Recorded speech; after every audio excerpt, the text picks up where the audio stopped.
मैं जब गिरफ्तार हुआ जमा मस्जिद, तो मेरे हाथ में संविधान था, तो मैं अकेला ही चला था, मंजिले जानिब लोग जुड़ते गए और काफिला बनता। अब तो मेरे पीछे बहुत सारे लोग हैं जो संविधान लेके पार्लियामेंट में खड़े हैं। बहुजन समाज के बेहतरी के लिए उनका होप के कौन हो सकता है, मोदी या राहुल? दो नाम चंद्रशेखर है। आजाद।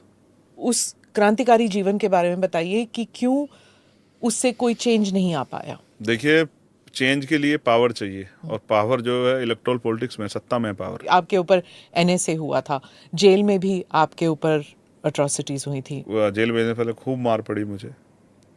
मेरी रीढ़ की कहाँ हड्डी में पे? 7 mm का गैप है थाने में। मेरे दांत तोड़ दिए गए। मुझे जितनी हड्डियां नहीं, उससे ज्यादा लाठियां मुझे पड़ी। बहन जी के समर्थक कहते हैं कि आपने दलित वोट को बांटा है। मैं इस बार 2 सीटों पे लड़ा, 78 पे नहीं लड़ा। हम्म, तो आपने 78 पे क्या कमाल दिखाया? हम्म। आपने देश भर में इतनी सारी सीटें, आपने वहां क्या कमाल दिखाया? जब आप शपथ ले रहे थे तो आपके मन में क्या फीलिंग थी? जो करोड़ों लोग हमारे संगठन से जुड़े हुए हैं, वो सब लोग चाहते थे, वो सब माएँ बहनें, वो भाई, वो बुजुर्ग, वो चंद्रशेखर जी थे। और उनको बहुत उम्मीद है चंद्रशेखर से, क्योंकि अगर आज़ादी के 70 साल बाद भी बुनियादी सुविधाएं नहीं मिल रही, रोटी कपड़ा मकान भी नहीं मिल रहा है, सम्मान का जीवन भी नहीं मिल रहा है, मूछें रखने पर हत्या, मटकी छूने पर हत्या, ये भी आज के सामने, और बारात को रोक देना सामूहिक, महिलाओं के साथ रेप, हत्या, जला देना। तो अगर आज़ादी के 70, 72, 75 साल बाद भी देश के हालात है, तो ऐसा लगता है जैसे सत्ता नहीं, लोगों को कभी इंसान माने ही ना हो।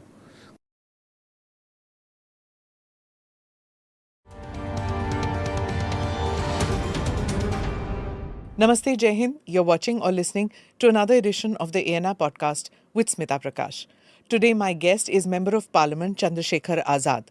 Azad has been elected from Nagina in Uttar Pradesh. He's the chief and co-founder of the Bhim Army, but currently the national president of the Azad Samaj Party, Kanshiram. Besides being a member of parliament, Chandrasekhar Azad is a politician, social activist, Ambedkar activist, and a lawyer. He's the lone representative of his party in the Lok Sabha. Chandrashekhar ji, thank you very much कि आप ANI podcast में आए। धन्यवाद। आप जून के महीने की बात करती हूँ। जून के महीने में आप अरेस्ट हुए थे, जेल गए थे। जून के महीने में आपने शपथ लिया। उस जून और इस जून, वो जो आपका सफ़र रहा है, उसके बारे में बताइए। पहले तो आपका धन्यवाद कि आपने मुझे बुलाया। दूसरी बात, 1 जून का, 2 जून का जिक्र किया आपने, जून की 2 तारीखों का। 1 तारीख और मैं आपको बताता हूँ, इसी जून में मुझे गोली लगी थी। 2022 23 में। तो 2024 में मैंने शपथ ली, 2024 में मैं जीता जून में, 2024 में शपथ ली जून में, 2023 में गोली खाई थी 28 जून को, और 8 जून को 2017 को मैं गिरफ्तार हुआ था, जब मैं 16 महीने जेल में रहा। तो जून मेरा अच्छा है। जून में मुझे जो है बहुत कुछ परेशानियों का सामना करना पड़ता आपके हुए है। हाँ, और जून में मुझे कुछ उभार भी मिला है। तो मैं जून का भी और हर एक दिन का धन्यवाद दूंगा। तो ये जनवरी बड़ी कठिन है, क्योंकि जहाँ से मैंने शुरू किया था वहाँ ये नहीं पता था कि इसका सफ़र में पार्लियामेंट का रास्ता भी आएगा, ये भी एक स्टॉप होगा पार्लियामेंट आने का, ये कभी मैंने सोचा नहीं था। जहाँ मैंने शुरू किया था वो भीम आर्मी के जरिए हमने शुरू किया था, पाठशालाओं के जरिए। क्योंकि मैं एक दिन एक स्कूल में गया था, मेरे फादर टीचर थे प्राइमरी स्कूल में, तो प्राइमरी यानी कि 5वीं तक के जो स्कूल होते हैं, तो मैं उनके स्कूल में जाता था, तो वो बहुत जो है अनुशासित रखते थे बच्चों को, और उनके एजुकेशन सिस्टम जो है उन्होंने वहाँ बनाया था बहुत अच्छा था। लेकिन बाद में उनके जाने के बाद 2013 में उनकी डेथ हुई। तो मैं एक दिन एक प्राइमरी स्कूल में गया, वहाँ के हालात देख के मुझे बड़ी तकलीफ हुई कि तीसरी और चौथी क्लास के बच्चे जो है, 3rd और 4th स्टैंडर्ड के बच्चे, वो अपना नाम नहीं लिख पा रहे थे। तो मैंने महसूस किया कि जब बुनियाद इतनी कमज़ोर होगी तो उनका भविष्य क्या होगा। सरकारी स्कूल, गरीबों के बच्चे अक्सर सरकारी स्कूल में पढ़ते हैं। तो फिर मैंने अपने साथियों से बात की कि यार ऐसे तो ख़राब हो जाएगा। कॉन्स्टिट्यूशन ने हमें अवसर दिया और हमारी जिम्मेदारी है कि सोसाइटी जो हाशिए पे जो समाज है उसको ऊपर उठाया जाए। तो शिक्षा हमारा हथियार है, शिक्षा को ऐसे नहीं बर्बाद होने दे सकते। तो हम लोग अपने स्कूल खोलेंगे। तो हमने छोटी छोटी पाठशाला खोली, हज़ारों की संख्या में। एक लंबा समय लगा, 2-3 साल उनको खोलने में, 2013 से लेकर 2016 तक। और फिर एक ऐसा समय आया कि कोई गांव ऐसा नहीं था जहां हमारी पाठशाला ना हो। ये क्राउड सोर्सिंग किया आपने फंड्स के लिए? कुछ नहीं किया, जनता से पैसा लिया। बेसिकली हमने प्रेरित किया, मोटिवेट किया उन लोगों को जो बच्चे ग्रेजुएट थे, उनको मोटिवेट किया कि वो हाई स्कूल तक के बच्चों को पढ़ाएं, इंटर तक के। जो इंटर हाई स्कूल थे उनको कहा कि वो छोटे बच्चों को पढ़ाएं। इस तरह से एक दूसरे की जिम्मेदारी उनको समझाई, और जब उनकी जिम्मेदारी समझ में आ गई तो उन्होंने अपने आप से काम करना शुरू किया, और जो कुछ हेल्प करते थे वो गांव के लोग कर देते थे। ऐसा होता है कोई भी चीज़ शुरू होती है, लोगों के लिए नई होती तो लोग इंटरेस्ट नहीं लेते, लेकिन जब उससे कुछ आउटपुट आता है, जैसे वो बच्चे उस पाठशाला से निकलते थे तो संस्कार के तौर पे अपने माता पिता के पैर छूते थे, गली में मिलने वाले लोगों का सम्मान करते थे, या घर जाके पढ़ते थे, या इंग्लिश में जो है बात करते थे। तो इससे एक जो है, और जब उनके रिजल्ट्स आए स्कूल के, क्योंकि सिलेबस हम लोग वहाँ सिलेबस भी पढ़ाते थे, बहुजन महापुरुषों के बारे में पढ़ाते थे, संविधान के बारे में पढ़ाते थे, तो फिर जब उसके रिजल्ट्स आए तो लोगों को बहुत अच्छा लगा। तो फिर जो लोग नहीं भी बेचते थे अपने बच्चों को, वो भी भेजने लगे, और फिर कोई पेन गिफ्ट कर देता था, कोई जो है कॉपी गिफ्ट कर देता, कोई बुक्स गिफ्ट कर देता था, कोई बोर्ड गिफ्ट कर देता। इस तरह से एक गांव के लोगों के ही मदद से वो पाठशाला चलती थी। तो ये जो एजुकेशन के लिए आपने किया, ये जागरूकता कहाँ से आई कि एम्पावरमेंट जो है वो एजुकेशन से होगा? आपके पिताजी ने आपको प्रेरित किया, या फिर बाबा साहेब के टीचिंग्स, या जगजीवन राम, बाबू जगजीवन राम के, किसके कौन आपका आइडल या गुरु हैं इसमें? ये आज की शुरुआत नहीं है, ये भगवान बुद्ध के समय से और सदगुरु रविदास जी के समय से चलते, गुरु कबीर जी के समय से, गुरु नानक देव जी के समय से, और फिर उसको आगे बढ़ाया राष्ट्रपिता ज्योतिबा फुले ने। उन्होंने भी बहुत सारे स्कूल खोले, फिर साहू जी महाराज ने भी बहुत सारे स्कूल और हॉस्टल खोले, फिर बाबा साहब अम्बेडकर ने भी, संत गाडगे जी महाराज, नारायण गुरु ने भी इस काम को आगे बढ़ाया, ओम प्रकाश वाल्मीकि और तमाम जितने भी महापुरुष हुए, फिर मान्यवर काशीराम साहब ने इस लेगेसी को आगे बढ़ाया, बहन जी ने आगे बढ़ाया, और ज्योतिबा फुले और साहू जी महाराज, बाबा साहब से जो हमने सीखा उसको, मामना राम सुबर, उसको हमने आगे बढ़ाया। मेरा यह मानना है कि जब व्यक्ति जानकारी नहीं बनेगा, समझदार ही नहीं पड़ेगा, वो जागरूक ही नहीं होगा, उसको अधिकारों की जानकारी नहीं होगी, उसके कर्तव्य की जानकारी नहीं होगी, तो वो करेगा क्या? तो उसके द्वारा किए गए किसी कार्य को अगर हम देखें तो वो सही नहीं हो सकता अगर उसको जानकारी नहीं है। तो इसलिए हमने अपने महापुरुषों की लेगेसी को आगे बढ़ाया। और मेरे फादर तो टीचर थे कि मैंने उनको देखा, उनका असर मेरे ऊपर भी है, और उनके पढ़ाए बच्चे आज डॉक्टर, इंजीनियर हैं, साइंटिस्ट हैं। तो जब वो चले गए तो मेरे मन में पीड़ा थी कि ऐसा क्या कि एक स्कूल इतना अच्छा, तो मुझे महसूस होता है कि उसको स्कूल को चलाने वाला आदमी अच्छा है, उसकी जो की पोस्ट पे आदमी बैठा है वो चाहता है कि इस स्कूल से रिजल्ट्स आए। तो जो चला रहा है, सिस्टम को जो चला रहा है, अगर वो उसकी नीयत साफ है, उसकी नीति साफ है, तो परिवर्तन होगा। तो मैंने उन सब को, और हमारे साथी जो है, हमारे लीडर जो हैं भीम आर्मी के, उनके सहयोग से ये काम शुरू किया। हाँ, इसमें मेरे पिताजी का बहुत बड़ा योगदान है, क्योंकि मेरी माँ ने बहुत गरीबी में हमें पढ़ाया है, घास ला ला के, लकड़ी काट काट के हमें पढ़ाया है, और बहुत गरीबी से हम लोग गुजर के आए। तो मैं समझता हूँ कि मेरे परिवार का भी बहुत बड़ा योगदान है, तो हम इसलिए ये सब करने में हम लोग सफल हो पाए। मैं भीम आर्मी के बारे में बाद में बात करूंगी, लेकिन आज आपने शपथ लिया जी। जब आप शपथ ले रहे थे तो आपके मन में क्या फीलिंग थी? देखिए, मुझे वोट तो नगीना की जनता ने दिया है, लेकिन हमारा संगठन 26-27 स्टेट में है और एक बहुत मजबूत संगठन है, और वो सब लोग अपनी जिम्मेदारी को अदा कर रहे हैं। वो सब लोग चाहते थे मैं जीतूं, उन सब की मेहनत थी। तो मैं करोड़ों लोगों की उम्मीद हूँ, जो करोड़ों लोग हमारे संगठन से जुड़े हुए हैं, वो सब लोग चाहते थे, वो सब माएँ बहनें, वो भाई, वो बुजुर्ग के, वो चंद्रशेखर जीते, और उनको बहुत उम्मीद है चंद्रशेखर से। और उसका उम्मीद का कारण ये है क्योंकि अगर आज़ादी के 70 साल बाद भी बुनियादी सुविधाएं नहीं मिल रही, रोटी कपड़ा मकान भी नहीं मिल रहा है, सम्मान का जीवन भी नहीं मिल रहा है, मूछें रखने पर हत्या, मटकी छूने पर हत्या, ये भी आज के सामने, और बारात को रोक देना सामूहिक, महिलाओं के साथ रेप, हत्या, जला देना। तो अगर आज़ादी के 70, 72, 75 साल बाद भी देश के हालात है, तो ऐसा लगता है जैसे सत्तानी लोगों को कभी इंसान माने ही ना हो, कभी इनकी तरफ देखा भी ना हो। मैं गाँव से आता हूँ, आप बिलीव कीजिए कि घर चलाने के लिए महिलाओं को भट्टों पे काम करना पड़ता है, कोल्हू में काम करना पड़ता है, बिल्डिंग बनाने वाली जगहों पे काम करना पड़ता है, जब वहाँ ईंटें वो सर पे उठा के लेके जाती हैं, एक बच्चा गोद में होता है, सर पे ईंटें होती हैं, पसीना टपक रहा होता है, फिर वहाँ वो यौन शोषण की भी शिकार होती है, कोई सुनने वाला नहीं है। थाने कचहरी में जाओ तो जिनकी सत्ता है उनके लोग बैठ के दमन करते हैं। कई ऐसी चीज़ें जिनसे मेरा मन बहुत दुखी है। तो उन सब की उम्मीदें हूँ मैं, उनको लगता है इस आदमी के जरिए हमारे जीवन में बदलाव होगा, तो इसलिए मेरे ऊपर जिम्मेदारी, और मैं विश्वास दिलाता हूँ। एक शपथ मैंने पार्लियामेंट में ली है, लोकसभा का सदस्य निर्वाचित होने के बाद, और एक शपथ मैंने पार्लियामेंट की सीढ़ियों पे बाहर आके ली है कि मैं महापुरुषों के अधूरे सपने को पूरा करूँगा। मैं पूरा जी जान लगा दूँ, मैं कोई ऐसी गलती नहीं करूँगा, मैं कोई ऐसा कदम नहीं उठाऊँगा, मैं किसी लालच में नहीं जाऊँगा, मैं किसी सुख सुविधा के बारे में सोचूंगा, मैं ज़मीन पर लेट के इस आंदोलन को आगे बढ़ाऊँगा। लेकिन मैं जो चेंज होने हैं उनको बहुत मजबूती से पार्लियामेंट में उठाऊंगा और मैं कोशिश करूंगा, पुरजोर कोशिश, कि ये मेरे बाद रुके ना, मेरे बाद बहुत सारे लोग पार्लियामेंट में आएँ और आके इन वर्गों की आवाज़ उठाएं, सभी वर्गों का प्रतिनिधित्व हो और सब अपने इशू पे बात करें और सरकार उन पर सोचे। मैं जिस क्षेत्र से आता हूँ, अगर मैं नगीना की बात करूँ तो वहाँ रोज़गार का कोई साधन नहीं। रोज़गार करने के लिए पता नहीं कहाँ कहाँ जाना पड़ता है। कोई महाराष्ट्र जाता है, कोई दिल्ली जाता है, कोई मध्य प्रदेश जाता है, कोई राजस्थान जाता है, कोई पंजाब हरियाणा जाता है। तो लोग परेशान हैं, महिलाएं परेशान हैं, उनके पास गांव में कोई रोज़गार नहीं, घर कैसे चलाएं। खेतों में काम करती हैं, मजदूरियाँ करती हैं, समय मजदूरी नहीं मिलती, मजदूरी मांगने पर पिटाई होती है, बेइज्जत होना पड़ता है। तो वहाँ रोज़गार कोई साधन नहीं। बाढ़ की बहुत बड़ी समस्या है वहाँ, आवारा पशुओं की बहुत बड़ी समस्या है वहाँ। एक भी हायर सेंटर नहीं है। मेरे साथ रहते इलेक्शन के 4 महीने में 15-20 लोग ऐसे एकदम से चले गए। अगर हायर सेंटर होता तो बच जाते। एक भी हायर सेंटर नहीं। गांव की प्रतिभा को कुचल दिया गया है। गांव की प्रतिभा का कोई सम्मान नहीं है। एक स्पोर्ट कॉलेज नहीं है, कोई अच्छा इंस्टीट्यूशन नहीं है, कोई यूनिवर्सिटी नहीं है। ऐसा लगता है कि लोग सत्ता को दिखाई नहीं देता, जो किसी की सत्ता रही हो, चैन की एन से पिछले, किसी को दिखाई नहीं देता वो। ऐसा मैं 7 बजे के बाद वहाँ ट्रैफिक नहीं है। गांव में 8-10 किलोमीटर पढ़ने आती है बच्चियाँ, कोई साधन नहीं है, पैदल आ रही है धूप में गर्मी परेशान होती हुई।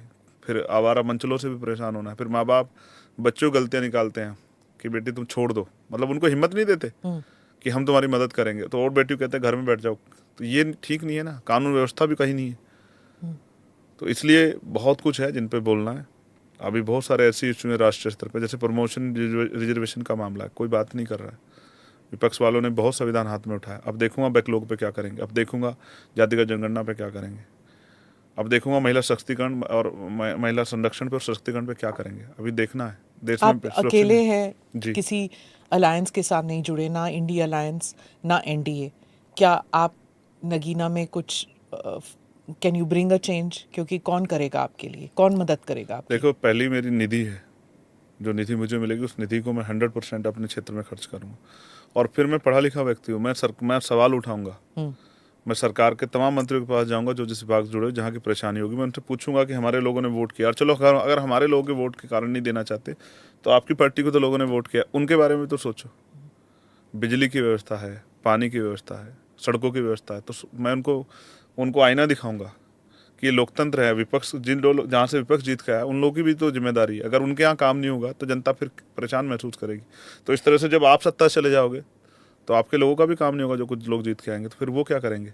तो ये जो डेमोक्रेसी है, जहाँ सत्ता और विपक्ष दोनों की अहम भूमिका, इसको समझना पड़ेगा। मेरी व्यक्तिगत किससे लड़ाई नहीं है, मेरी लड़ाई अपने लोगों के लिए। मैं किसी लड़ने नहीं आया, मैं उनके अधिकार की रक्षा करने के लिए आया, उनको नए अवसर पैदा करने के लिए आया कि वो नए अवसर पैदा हों और वो अपने पैरों पर खड़ा हो। लोकसभा के पहले दिन, 18वीं लोकसभा के पहले दिन, सेशन के पहले दिन आपने तहलका मचा दिया। ये हेडलाइन है, मैं आपको दिखाना चाहती हूँ। ये कहते हैं कि संसद के पहले दिन चंद्रशेखर ने अपने इस फैसले से उड़ाई बीजेपी और अखिलेश की नींद, बसपा भी परेशान। ये जो 10 विधानसभा उपचुनाव होने वाले हैं उन सीटों के बारे में है। तो तहलका तो आपने पहले दिन ही मचा दिया। नहीं, मैंने कोई तहलका नहीं मचाया। जनता चाहती है कि आज़ाद समाज पार्टी आगे बढ़े। जनता चाहती है चंद्रशेखर जैसे लोग आए। जनता चाहती है उनकी आवाज़ को सुनने वाले लोग, ऐसे लोग ना आए जो उनसे वोट लेकर तो उनको 5 साल दिखाई ना दे। जनता चाहती है कि उनके बीच रहने वाले लोग आए। तो जनता ये चाहती है, मैं कहाँ चाहता हूँ। जनता ने तो मुझे वोट दिया। आप देखिए मेरे खिलाफ कौन लड़ रहा था। मेरे खिलाफ बीजेपी और उनकी पूरी पार्टी लड़ रही थी। उनके प्रदेश अध्यक्ष, उनके राष्ट्रीय अध्यक्ष, उनके मुख्यमंत्री उत्तर प्रदेश के कई बार गए, 4-4, 5-5 बार। विपक्ष की जो इंडिया गठबंधन था उनके बड़े बड़े नेता कई बार गए, बहुत रैलियाँ की, बहुत लोगों पर भारी लगाया। बीएसपी के बड़े बड़े नेता, वो भी राष्ट्रीय पार्टी, वो भी कई बार गए। बहन जी खुद गई, उनके पूर्व उत्तराधिकारी, अब वर्तमान उत्तराधिकारी, वो भी गए और मुझे बहुत बुरा भला कह के आए। तो मुझे किसने जिताया? मुझे नगीना की जनता ने जिताया। तो सिर्फ एक जाति विशेष नहीं, सामान्य जाति के लोग भी उन्होंने आपको वोट दिया। मुझे कहने में कोई परहेज नहीं, मुझे सच कहने में कभी परहेज नहीं हुआ है। मुझे सामान्य जाति के लोगों ने वोट दिया, मुझे किसान जातियों ने वोट दिया। मुझे वहाँ कोई ऐसी जाति नहीं, पाल हो, प्रजापति हो, कश्यप हो, सैनी हो, मौर्य हो, शाक्य, कुशवाहा, सैन हो, विश्वकर्मा हो, जाट, गुजर हूँ, तमाम जातियों ने, और जिस समाज में पैदा हुआ, दलित समाज में, उसकी सब जातियों ने मुझे खूब वोट दिया। वाल्मीकि समाज ने मुझे वोट दिया, मुस्लिम समाज ने मुझे बहुत बड़ी संख्या में वोट दिया, मेरे ऊपर भरोसा जताया। मुझे चौहानों ने वोट दिया, मुझे त्यागियों ने वोट दिया। मुझे कहने में कोई फर्ज नहीं, कोई गुरेज नहीं है। जिसने जो किया, अगर एक वोट किसने दिया मैं कहूँगा। और मैं नगीना के 16.5 लाख जनता का प्रतिनिधित्व करने के लिए यहाँ आया हूँ। जिसने मुझे वोट नहीं दिया वो भी मेरा अपना है। जब इतने शक्तिशाली लोग आए थे आपके खिलाफ कैंपेन करने के लिए, आपको क्या लगता है कि आपको हराने में इतनी जद्दोजहद क्यों लगाई सबने? देखिए, मुझे ऐसा लगता है, और हो सकता है मैं अपनी जगह सही हूँ, कि उनको वो चाहते हैं कि ये वर्ग इनके पीछे खड़ा होकर राजनीति करे। और देखो, मैं आपको याद लेके चलता हूँ 50 के दौर में कांग्रेस यहाँ थी, अकाली दल यहाँ थी, लेफ्ट पार्टियाँ थी, मुस्लिम लीग थी। तब बाबा साहब अम्बेडकर ने क्यों अपनी पार्टी बनाई? कुछ तो रीजन रहा होगा। क्या बाबा साहब अम्बेडकर समझदार नहीं थे? बाबा साहब अम्बेडकर तो बैरिस्टर थे, विद्वान व्यक्ति थे। उन्होंने, और वो हमारे यहाँ तो उनको वो महापुरुष की संज्ञा में है, बेंजी भी उस संज्ञा में, काशीराम साहब भी उस संज्ञा में। तो उन्होंने अपनी पार्टी इसलिए बनाई क्योंकि उनको पता था इन दलों के भरोसे हमारे लोगों का हित नहीं हो सकता है, क्योंकि ये हमारे मुद्दों को उस तरह नहीं उठाते। इन्होंने हमारी पीड़ा नहीं देखी, इन्होंने हमारा भूखा पेट नहीं देखा, इन्होंने टूटे हुए हमारे घर नहीं देखे, चूते हुए हमारे मकान नहीं देखे, इन्होंने बाढ़ में हमें मरते नहीं देखा, इन्हें सड़कों पे हमें मरते नहीं देखा, इलाज की कमी कारण मरते नहीं देखा इन्हें। इनको नहीं पता कि हमारा जीवन कैसा है। महलों में, लेकिन वोट के लिए तो आपके पास आते थे। हाँ, सब आते हैं, सब आते हैं। इस बार भी तो सब लोग वोट के लिए घूम रहे थे ना, संविधान लेके बाबा साहब की बात करते हुए। क्या बाबा साहब के संघर्ष को वो जानते हैं कि बाबा साहब ने किन परिस्थितियों में अपने पैरों पर खड़ा किया? मैं धन्यवाद देता हूँ डॉक्टर बाबा साहब पर अम्बेडकर। वो तो अपने आप को संविधान के रक्षक मानते हैं। अच्छी बात है ना, पता लग जाएगा। बस एक उसका उदाहरण है, मुझे नहीं पता आप क्या सोचते हैं, लेकिन जब EWS को हम देखते हैं तो EWS जो है, economically weaker section, weaker section, तो उसमें जो रिजर्वेशन पैटर्न लाया गया है वो एंटी कॉन्स्टिट्यूशनल है, Education असंवैधानिक में। है। नहीं, नियुक्तियों में है वो, नियुक्तियों में भी। वो असंवैधानिक है। क्यों? वो इसलिए क्योंकि कॉन्स्टिट्यूशन में जो बेस है रिजर्वेशन का वो आर्थिक है ही नहीं, सामाजिक है। वो सामाजिक गैर बराबरी के आधार पे है, वो शैक्षणिक गैर बराबरी के आधार, वो प्रतिनिधित्व के आधार पे है। आप सर्वे करा लो, आपको पता लग जाएगा कि वंचित वर्गों कितने लोग अभी रिजर्वेशन के जरिए आगे बढ़ पाए और कितना बैकलॉग पूरा हुआ। कॉलेजों में, यूनिवर्सिटियों में, जुडिशरी में, आप देख लो, किसी डिपार्टमेंट का उठा के आपको पता लग जाएगा डाटा। पहले तो कह की रिपोर्ट नहीं आती, सरकार कोई भी डाटा हो सरकार मना कर देती। तो अब हम पार्लियामेंट आ गए, अब हम डाटा मांगेंगे इनसे कि डाटा दो। कास्ट सर्वे होना चाहिए। बिल्कुल होना चाहिए, बिल्कुल। कास्ट सर्वे तो एक आईना है, सबको पता लग जाएगा कि झूठ क्या है, सच क्या है। एक बहुत झूठ चल रहा है कि इन्होंने आपका अधिकार खा लिया, इन्होंने अधिकार। पहली बात तो देश की जनता को बताना चाहिए कि 2% जनरल कास्ट के बच्चों को बताना चाहिए कि 2% सरकारी नौकरियां हैं, उनमें भी बहुत बड़े पैमाने निजीकरण हो गया है। उसके बाद 98 प्राइवेट सेक्टर है, प्राइवेट सेक्टर में रिजर्वेशन नहीं है। आप चाहते हैं कि प्राइवेट सेक्टर में रिजर्वेशन हो? देखिए, प्राइवेट सेक्टर को इस तरह समझिए कि प्राइवेट सेक्टर जहाँ खड़ा होता है, गवर्नमेंट उनको बहुत कम दामों में ज़मीन देती है, बहुत सारे टैक्स उनके रिलीव करती है, और अगर वो पीछे हट रहे हो तो उनको बहुत सारे जो है उनको फ़ायदे भी देती है, बहुत सारा उनका जो है टैक्स में माफ़ करती है, बहुत सारा जो उनके ऊपर कर्ज होता है वो माफ़ करती है। तो ये पैसा किसका है? ये जनता का पैसा है। तो जब जनता के पैसे से कोई काम हो रहा है तो जनता की हिस्सेदारी होनी चाहिए, नहीं होनी चाहिए? आपको मैं इसका एक बहुत पर एक इम्पोर्टेंट उदाहरण जाति देता हूँ। विशेष के लिए क्यों होना चाहिए? सबके लिए होना चाहिए फिर? नहीं? मैं बिल्कुल आपकी बात सहमत हो जाता, लेकिन अगर आप रिजर्वेशन को समझ जाओगे तो शायद आप मेरी बात का समर्थन पुरजोर तरीके से करोगे। आप इस बात को समझिए, देश आज़ाद हुआ है 15 अगस्त को। 14 अगस्त को हम लोग इस देश में अंग्रेजों के अधीन थे। 16 अगस्त को हम लोग इस देश में आज़ाद थे। संविधान नहीं, 16 अगस्त 1947 को हम लोग इस देश में आज़ाद हुए। 14 अगस्त को हम लोग अंग्रेजों के अधीन थे, गुलाम थे। 15 अगस्त को हमें आज़ादी मिली, 16 अगस्त को हम आज़ाद थे। पर जब संविधान आया तब आजाद हुए आप? नहीं, अब मैं इस बात को और आगे बढ़ाता हूँ। आप मुझे बताओ, 14 अगस्त को जिसके पास एक कप था, तो क्या 16 अगस्त को उसके पास दर्जन कप हो गए थे क्या? नहीं। जिसके पास 1 गज जमीन थी, कि क्या उसके पास 1 बीघा जमीन होगी थी क्या? जिसके पास नौकरी नहीं थी उसको 16 अगस्त को नौकरी मिल गई थी? जिसके पास घर नहीं था घर मिल गया था क्या? तो इस देश में इस आज़ादी से पहले जो व्यवस्था थी उसके आधार पर कितने लोग थे जो इस पूरे सिस्टम से बाहर थे? महिलाएं भी उन्हीं में थी। तो सवाल ये है कि आज़ादी के बाद जब संविधान आया तभी तो अवसर आए, तो जिन वर्गों का प्रतिनिधित्व नहीं है, जिनको मौका नहीं मिला है, तो वो कहाँ, वो उनकी तरक्की कैसे होगी? जिन पे रोजगार नहीं था, जिन पे बिजनेस नहीं था, जिन पे उद्योग नहीं थे, जिन पे जमीन नहीं थी, जिन पे दुकानें नहीं थी, वो कैसे आगे बढ़ेंगे? तो आपने 2% सरकारी नौकरियों में रिजर्वेशन दिया, उसके बाद बाकी ये एक इतना बड़ा समुदाय जिसकी आबादी 80 करोड़ से ज़्यादा, 100 करोड़ करीब है, ये बाकी लोग कहाँ जाएंगे? ये मेहनत मजदूरी करके अपनी ज़िंदगी जिए।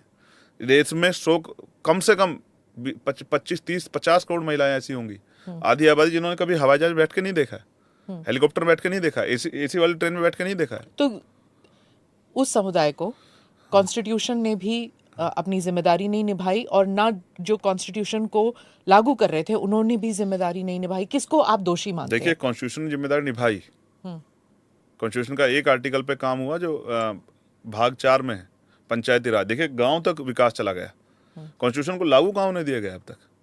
कॉन्स्टिट्यूशन का जब सभी आर्टिकल पूर्ण रूप से लागू होंगे तब देखना कितना बेहतरीन हो जाएगा मुल्क। तो इसके लिए आप किसको जिम्मेदार सरकारों मानते हैं? को, ऑफिसर्स को, ब्यूरोक्रेसी को, जुडिशियल सिस्टम को, एजुकेशन को, पॉलिटिशियंस को, किसको आप जिम्मेदार सब मानते हैं? जिम्मेदार हैं। आप ये सोचिए, अगर इस मेरे और आपकी डिबेट में मैं नहीं हूं, मेरा वर्ग नहीं, तो हम पे चर्चा कैसे होगी? आप बताइए। जब मैं यहाँ आऊंगा तभी तो चर्चा होगी हम पे कि हमारे हालात क्या हैं। तो जब तक हमारा आदमी वहां नहीं होगा तो चर्चा कैसे होगी? तो सवाल ये, पूरे सिस्टम ने मिलकर हमें वहीं दबा के रखने का काम किया। उसमें सत्ता भी शामिल है, उसमें जुडिशरी भी शामिल। मुझे कहने में कोई हर्ज नहीं है, बिल्कुल हर्ज नहीं। क्योंकि जब कोर्ट ने कई फैसले ऐसे दिए तो मुझे एहसास होता है, जब कोर्ट ने कहा कि प्रमोशन इन रिजर्वेशन एससी को मिलना चाहिए, लेकिन उसके बाद एक लाइन जोड़ी कि सरकार चाहे तो डाटा जुड़ा के दे सकती है, लेकिन किसी सरकार ने नहीं दिया। दोबारा सुप्रीम कोर्ट ने नहीं पूछा कि इन वर्गों को भी ऑन चेयर होना चाहिए। जब हमारा आदमी डीएम नहीं बनेगा तो वो पॉलिसी का लाभ हमारे लोग कैसे देगा? क्योंकि सत्ता में बैठे लोग नहीं देने देंगे। जब हमारा आदमी सचिव नहीं बनेगा, जब हमारा आदमी प्रमुख सचिव नहीं बनेगा, जब हमारा चीफ सेक्रेटरी नहीं बनेगा, तो हमारी सुनवाई कहाँ? पॉलिसी में जब हम नहीं हैं तो हमारी बात कौन करेगा? 7 दशक के बाद भी कोई नहीं है, तो इसके लिए कौन जिम्मेदार है? जिन लोगों ने संविधान को पूर्ण रूप से लागू होने नहीं दिया, जिनको सत्ता मिली, जिनको अवसर मिले, और जिन्होंने हमेशा प्रयास किया गया कि इनको सिर्फ वोटर बना के रखा जाए या इनको रोटी कपड़ा मकान तक सीमित रखा जाए, जिन्होंने कभी हिस्सेदारी की बात ही नहीं की। आजाद जी, आपने भीम आर्मी का जिक्र किया था जी। जब भीम आर्मी को आप फाउंडर हैं, उस समय से लेकर इलेक्टोरल पॉलिटिक्स, वो जो इस दौरान जो आपने डिसीजन लिया कि नहीं, भीम आर्मी से काम नहीं बनेगा, जी, क्यों आपने ऐसे डिसीजन लिया? उसमें भाजपा का क्या रोल था? थोड़ा सा हमें बताइए। देखिए, मैं पहले एक बहुत इंपॉर्टेंट जानकारी आपको देता हूँ, जो मुझे लगता है देश के कई करोड़ लोगों के जीवन में ये दिन आया होगा। मेरे पिता को कैंसर हुआ, मैं उनको ट्रीटमेंट के लिए दिल्ली लाया। दिल्ली में सबसे अच्छी जगह है जहां आदमी उम्मीद करता है कि उसका पेशेंट बच जाएगा, वो है एम्स। कोई पॉलिटिकल बैकअप मेरे पास नहीं था, बहुत सारे पैसे मेरे पास नहीं थे, बहुत सारी पहचान मेरे पास नहीं थी, तो मैं अपने पिता को वहाँ एक स्ट्रेचर की व्यवस्था भी नहीं करा पाया। मैं उनको ज़मीन पे पड़े हुए छोड़ के, लिफ्ट के पास पड़े हुए छोड़ के चला गया डॉक्टर से मिलने के लिए। वो तड़पते रहे। मैं डॉक्टर के पास गया, उन्होंने कहा यहाँ भर्ती नहीं हो सकते हैं, आप वापस जाओ जोली ग्रांट, वहाँ जाकर ट्रीटमेंट कराओ। उस दिन मैंने अपने आप को ऐसा है महसूस किया। उस दिन मुझे लगा कि देश में गरीबों की कोई इज्जत नहीं है। जोली ग्रांट उत्तराखंड में, जोली ग्रांट उत्तराखंड में मेरे घर से करीब है। उस दिन मुझे लगा कि गरीबों की कोई हैसियत नहीं है, गरीबों की ज़िंदगी का कोई मोल नहीं है। जिसके पास पावर नहीं है, जिसके पास पैसा नहीं है, जिसकी पहचान नहीं है, वो मर भी जाए तो किसी को कोई फ़र्क नहीं पड़ता है। तो जिस दिन 11 जनवरी 2013 को मैंने अपने पिता को खोया, उस दिन मैंने पढ़ लिया कि मैं किसी को अब किसी अपने को नहीं खोने दूंगा, किसी को भी इलाज की कमी के कारण। तो हम इस सिस्टम से लड़ेंगे। वो दिन था 11 जनवरी 2013 का, और आज दिन है 24 जून 2024 का। 11 साल हो गए अन्याय के खिलाफ लड़ते हुए और लोगों को जागरूक करते हुए। पर आपने क्रांति से शुरू किया, क्रांतिकारी जीवन से शुरू किया, आंदोलनकारी के रूप में आप आए, लेकिन अब एक एवोल्यूशनरी प्रोसेस है क्योंकि आप इलेक्टोरल प्रोसेस में आ गए। पर वो उस क्रांतिकारी जीवन के बारे में बताइए कि क्यों उससे कोई चेंज नहीं आ पाया? देखिए, चेंज के लिए पावर चाहिए, और पावर जो है इलेक्टोरल पॉलिटिक्स में, सत्ता में पावर है। तो सड़क से चेंज नहीं हो सकता। सड़क से हम जाके चिल्लाएंगे, इन्हीं से तो उम्मीद करेंगे जो पार्लियामेंट में बैठे हैं, असेंबली में, कि वो कानून बनाए। कानून तो ये बना सकते हैं ना। तो बहुजन समाज पार्टी में चेंज क्यों नहीं आ सका? बहुजन समाज पार्टी जितना काम कर सकती थी, बहुत गिरा घासे पे था समाज, जितना बहुजन समाज पार्टी उठा सकती थी उन्होंने उठाया। हमारे नेता माननीय काशीराम साहब ने और बहन जी ने जितना वो कर सकते थे किया, लेकिन वो पर्याप्त नहीं है। आप समझिए, मुझे पानी पीना है और मैं जहाँ तक पानी निकाल सकता हूँ, एक गड्ढा है जिसकी बहुत गहरा है, जहाँ तक मैं हाथ से पानी निकाल सकता हूँ, बहुत सारे प्रयास से भी वहाँ तक पानी नहीं आया, और मुझे और प्रयास करने पड़ेंगे कि मेरे लिए वहाँ से पानी लेना आसान हो जाए। तो जितना साहब ने, बहन जी ने प्रयास किया, वो पर्याप्त नहीं है। आप मिले हैं उनसे? किन से? मायावती जी से। आपको क्या लगता है कि कहाँ पे वो प्रयास करना उन्होंने छोड़ दिया? क्यों अपने आप को उन्होंने सेक्लूड कर लिया? और उससे क्या बहुजन समाज का जो एक वोट बैंक था, उनका वोट बैंक गलत वर्ड है, लेकिन मैं टर्म यूज़ कर रही हूँ क्योंकि इलेक्टोरल पॉलिटिक्स में वही कहते हैं। कहाँ पे वो डिसइल्यूशनमेंट हो गया कि नहीं, मायावती जी हमारे लिए कुछ नहीं कर सकती और अब? देखिए, मैं ये कहता हूँ, समाज बहुत जागरूक है और वो चीज़ों को देख रहा है। मैं वो बहुत बड़ी है, मैं उन पर टिप्पणी करता अच्छा नहीं लगता हूँ। वो बहुत बड़ी नेता है, उनका कद बहुत, आज भी भारतीय राजनीति में बहुत बड़ा है और हम सब लोग उनके बेटे समान हैं, हम लोग उनका बहुत सम्मान करते हैं। मैं ये नहीं कहूँगा कि उनसे कहाँ मिस्टेक हुई, लेकिन उन्होंने जितना किया इस उम्र के साथ, उन्होंने बहुत किया। एक लंबा पीरियड उन्होंने किया है काम। लेकिन मैं समझता हूँ कि हमारी भी कुछ जिम्मेदारी है। हमने इसलिए बागडोरा बागे संभाली है। देखिए, पहले चैलेंज था कि मीडिया से लेकर सब लोग कहते थे कि भाई भीड़ तो है लेकिन वोट नहीं है। तो हमने ये भी साबित करके सिर्फ भीड़ नहीं, वोट है। और हम ये यूपी में इसका उदाहरण, 2 सीटें हम लोग लड़े।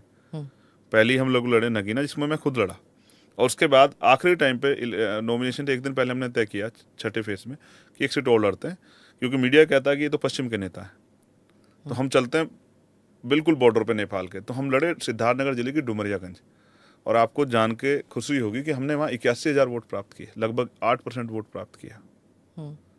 ज्यादा वक्त नहीं था, बहुत कम समय में, और तब जब लोग मन बना चुके हैं, 1 महीना पहले, 2 महीने पहले लोग मन बना चुके और हैं। बॉर्डर के जो गांव हैं उनका पॉलिटिक्स अलग ही होता है। ठीक है, तब हमने 81,000 वोट वहां प्राप्त किए। इसका मतलब जो आजाद समाज पार्टी मूवमेंट है वो सिर्फ पश्चिम में नहीं है। उसको मैंने, मीडिया को भी समझ आना चाहिए कि देखिए आजाद समाज पार्टी कहाँ तक जगह बना चुकी, कहाँ तक उनके वर्कर काम कर रहे हैं, इसलिए हम लोग वहाँ गए। तो जो बहन जी ने किया वो एक सीमा तक था, अब उससे आगे बढ़ाना है। अभी बाबा साहब अम्बेडकर का जातिहीन समाज का सपना पूरा नहीं हुआ। अभी लोगों को, सभी लोग तक रोटी कपड़ा मकान की व्यवस्था नहीं हुई। अभी अच्छी एजुकेशन, और एजुकेशन सिस्टम बहुत अच्छा नहीं हो गया है। गरीबों के बच्चों को पढ़ने की आज़ादी अभी पूर्ण रूप से नहीं मिल गई है। अभी जो है न्याय प्रक्रिया बहुत आसान नहीं हो गई है। और इसका एक उदाहरण है कि अगर सुप्रीम कोर्ट के गरीब आना चाहे तो आ नहीं सकता, क्योंकि बहुत पैसा खर्च होता है। हाई कोर्ट भी जाना चाहे तो नहीं कर सकता, क्योंकि उसकी हैसियत नहीं कि वो फेस वैल्यू वाला 10 लाख रुपए पर हियरिंग वाला वकील खड़ा कर ले, जो ताकतवर लोग कर सकते हैं। तो अभी जो है ना, हमारा जो है जुडिशरी सिस्टम वो बहुत अच्छा नहीं है। न्यायपालिका से बहुत लोगों को रिलीफ नहीं मिल रही। बहुत सारी ऐसी चीज़ें हैं। महिलाएं कहाँ, महिलाओं के साथ आज भी देख रहे हैं, एनसीआरबी का डाटा क्या कहता है, दिल्ली में भी निर्भया जैसे कांड हुए हैं। जिस दिन ये समाज जागरूक हो जाएगा और जो अपने आप को सभ्य कहते हैं वो वास्तविकता में सभ्य हो जाएंगे, और जो लोग इसको अपने दिमाग में जाति को बिठाए बैठे हैं, जो जाति का प्रयोग ले रहे हैं, उनको भी ये समझ आएगा कि अगर देश को एकजुट करना है और देश को तैयार करना है और देश को मजबूत करना है, तो एक जाति से, एक धर्म से नहीं हो सकता है। सभी को समान अवसर देकर सभी को पैरों पर खड़ा करना पड़ेगा। उस दिन मुझे लगता है कि देश सम्राट अशोक के सपनों का देश, और जिस देश की बात तमाम पार्टियां करती हैं कि अखंड भारत बनेगा या मजबूत भारत, तभी शायद बन सकता है।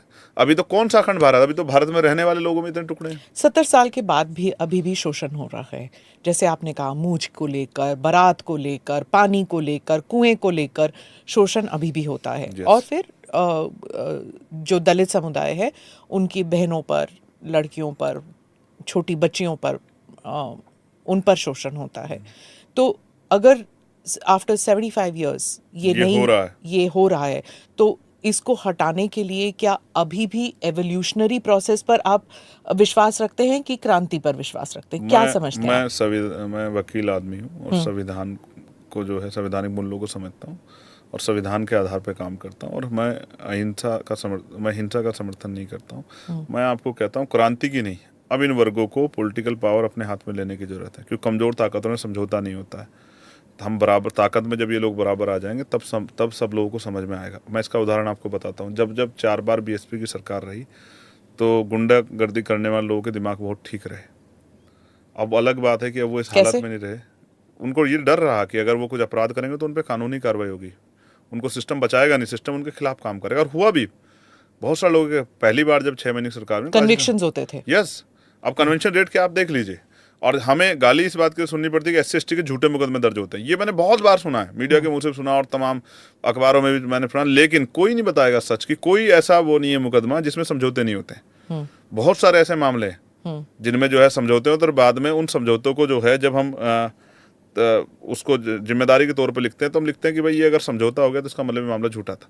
लेकिन ऐसे हर उसमें होता है, प्रेशर होता है समझौता करने के लिए, प्रेशर ही तो होता है। अपर कास्ट का, अब आप महसूस कीजिए, सिर्फ अपर कास्ट का नहीं, जो भी शोषण कर रहा है और वो पावर में, तो वो पहले क्या करेगा, पहले FIR नहीं लिखने देगा, और अगर FIR लिखी गई तो कोशिश करेगा FIR कम धाराओं में हो। फिर अगर लिखी गई और कम धाराओं में भी होगी तो उसके अगेंस्ट में भी एक एफआईआर दर्ज करा देगा।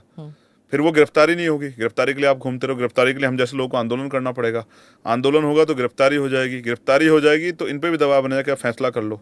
अगर ये लोग फैसला नहीं करते हैं तो फिर कोर्ट से उसको रिलीफ मिल जाएगा आसानी से, क्योंकि बहुत मजबूत जो है वकील खड़ा होगा, वो अपने तर्क देगा और उसका एक फेस वैल्यू होगी, तो जज साहब भी थोड़ा सम्मान करेंगे तो उसको बेल मिल जाएगी। अब तो एसएसटी के मामलों में बेल मिलने की उसकी कोई वैल्यू नहीं बची एसएसटी की एक्ट की अब, क्योंकि उसको गवर्नमेंट उस तरह से फॉलो ही नहीं करा पा रही, वो सिर्फ कागजों में रह गया।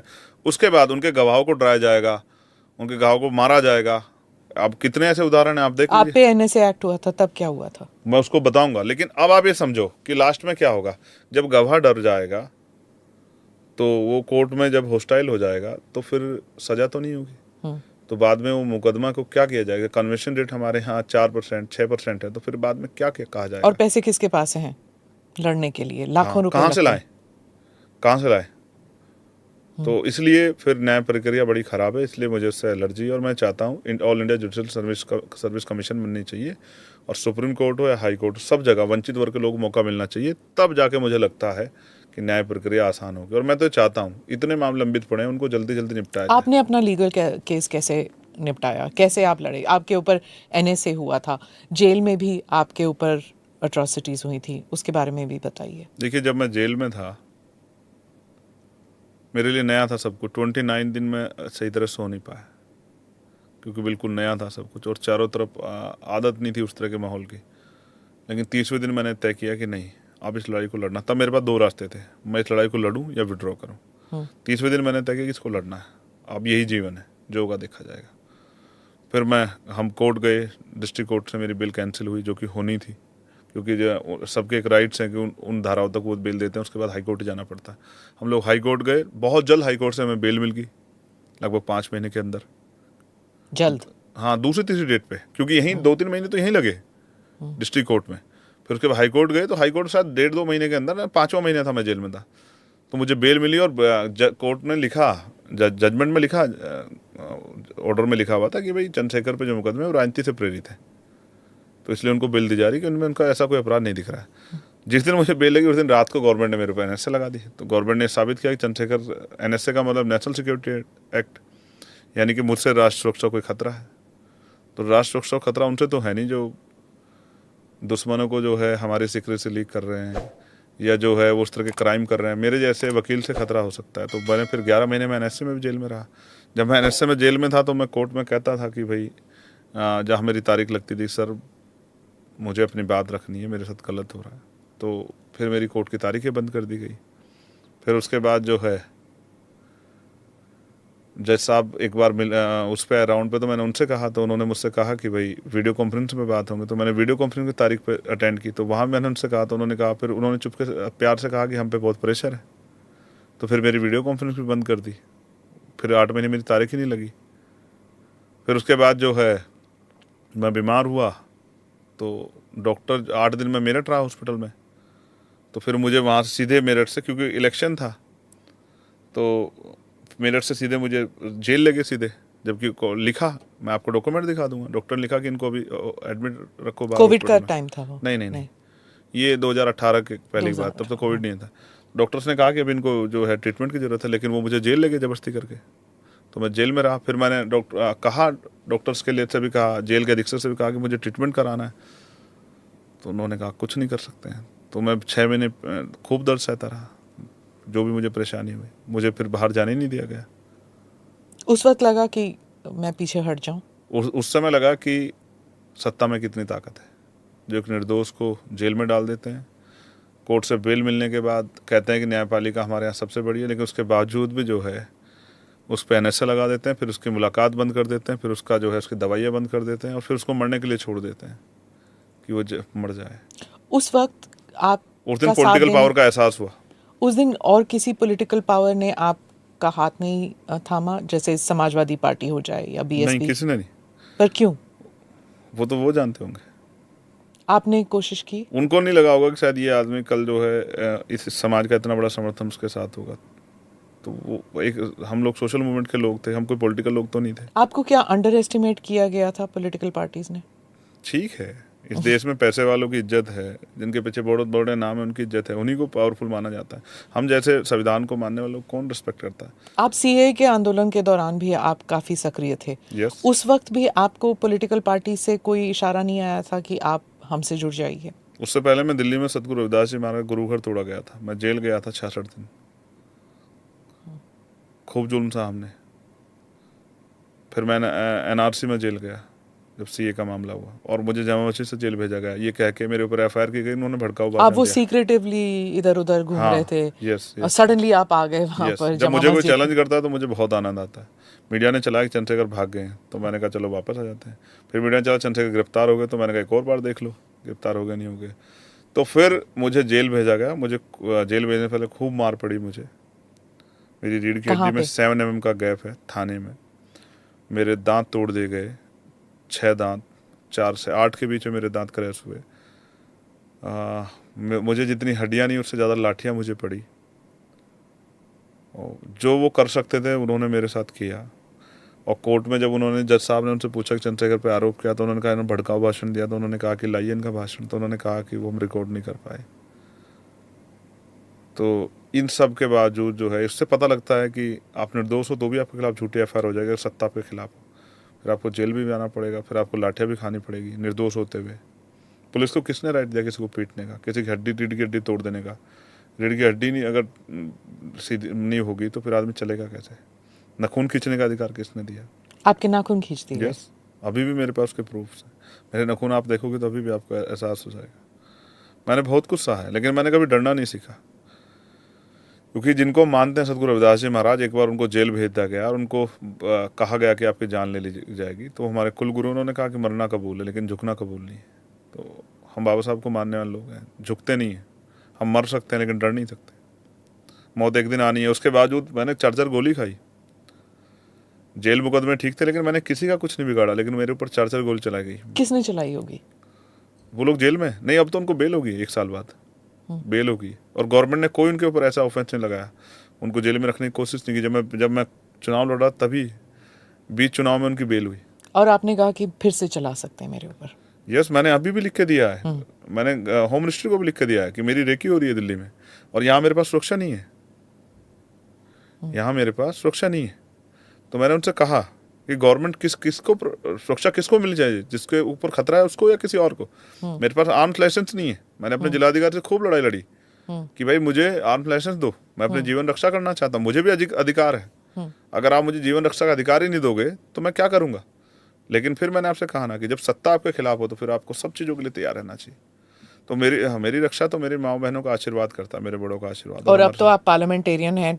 टाइम मैगजीन ने आपको annual list of 100 emerging leaders shaping the future 2021 में कहा। अब आप पार्लियामेंट में आ गए हैं। आपका जो पावर था आपके कॉन्स्टिट्यूंसी में कोई जानता नहीं था, कोई समझ नहीं रहा था कि आप इतने बड़े मार्जिन से आप जीतेंगे, when everybody was trying to make you lose. तो आप अब बताइए कि क्या इंडिया अलायंस ने आपकी तरफ इशारा किया कि आप हमारी तरफ आ जाइए? क्या एनडीए ने कहा है? क्योंकि आप you are a powerful leader, you are a powerful person now. जीतने का मजा तो तभी है जब सब आपके खिलाफ हो। तो सब खिलाफ थे, इसलिए जीतने का आनंद कुछ और है। हमारे लोगों में बड़ी खुशी है। उनको मानना है कि अगर आप इंडिया अलायंस के साथ जीत जाते तो ये लोग पूरी ज़िंदगी आपको कहते रहते, जैसे काशीराम साहब के लिए कहते हैं कि उनको जो है मुलायम सिंह जी ने मदद करके मेंबर ऑफ पार्लियामेंट बनाया इटावा से, तो आपको भी मदद करके तो अच्छा हुआ कि उन्होंने मेरी मदद नहीं की। देखिए, मैं ये समझता हूँ कोई माँ के पेट से तो सीख के नहीं आता। मैंने तो सब कुछ यहीं से सीखा, संघर्ष से। और मैं धन्यवाद दूंगा भीम आर्मी के साथियों का जिन्होंने मेरी बहुत मदद की। मैं उन माओ बहनों का मदद, आप भरोसा नहीं करेंगी, भारतीय राजनीति में बहुत पैसा खर्च होता है। मैं इस बात को कह सकता हूँ पूरी हिम्मत से। चुनाव लड़ना इतना आसान नहीं है, कोई गरीब का बेटा नहीं लड़ सकता। मैं धन्यवाद दूंगा उन लोगों का जिन्होंने एक एक पैसा अपनी मेहनत की कमाई से, खून पसीने की कमाई से जुटा के मुझे दिया। आप विश्वास नहीं करोगे, पूरे देश के हर प्रदेश से मेरे लिए पैसा आया। कहीं से 10 रुपये, कहीं से 20 रुपये, कहीं से 50 रुपये, ऐसे पोटले में बंद के। और वो नोट है, एक दिन मैंने खोल के देखे थे, 2-3 पोटलियाँ मैंने रखी हैं। वो नोट इतने मोटे हो रखे हैं, सिंगल नोट जैसे, उन पर बहुत पसीना लगा। वो मजदूरों के पसीने का नोट है। तो मैं गौरवान्वित हूँ कि उन्होंने, हाँ मैंने रखा है कि मेरे जीवन में याद रहे। उन्होंने बचा के रखा। यस। और मैंने, मेरे आज भी याद है, मैं नगीना में सभा कर रहा था, एक ताऊजी आए तो कांग्रेस की टोपी थी उनकी जेब में, तो टोपी उन्होंने इतनी तय कर रखी थी 7-8 तय। मैं देखता रहा उनको, धीरे धीरे उन्होंने टोपी खोली, उसकी उस जेब में उस टोपी में 100 का नोट रखा, पता नहीं कितने दिन से बचा के रखा होगा, और उन्होंने मुझे दिया और कहा कि तुम विजयी हो।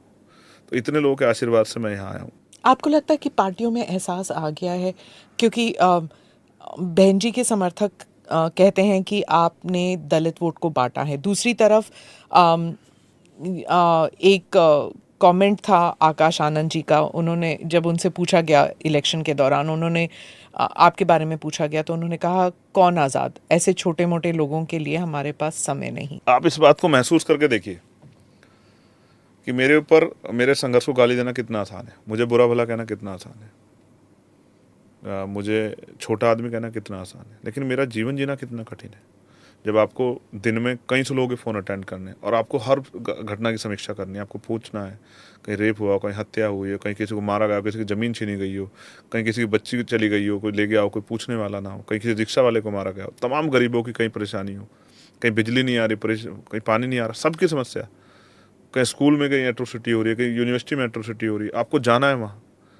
मैं भारत के राज्य में अकेला व्यक्ति हूँ जो इसने गोली खाई है आज के समय में, और जो जितना पूरे जीवन में आदमी नहीं जा पाता लोगों से मिलने, उससे ज़्यादा लोगों से मैं के पास में घटनाओं में गया हूँ, हजारों मामलों में। तो मुझे कोई इस बात का वो नहीं, उन्होंने मुझे जो कहा उनका धन्यवाद, मैं उनको बुरा नहीं, क्योंकि वो अभी बहुत समझदार नहीं, छोटे हैं अभी, वो बहुत नए नए आए, उनको नहीं पता है। मान्यवर काशीराम साहब ने संघर्ष किया, उनको बहुत लोगों ने इस तरह अपमानित किया, बहन जी ने संघर्ष किया, उस समय उनको भी बहुत लोगों ने अपमानित किया।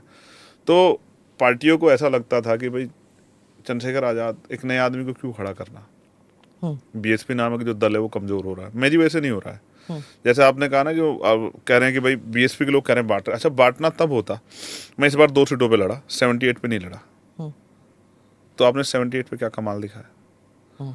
आपने देश भर में इतनी सारी सीटें, आपने वहाँ क्या कमाल दिखाया? अब मैं जिस सीट को लड़ता हूँ आप ये कहने लग जाते हो कि भाई चंद्रशेखर आया तो वोट काट रहे, तो भाई जिन पे मैं नहीं लड़ता वहाँ भी आप कमाल दिखा लो।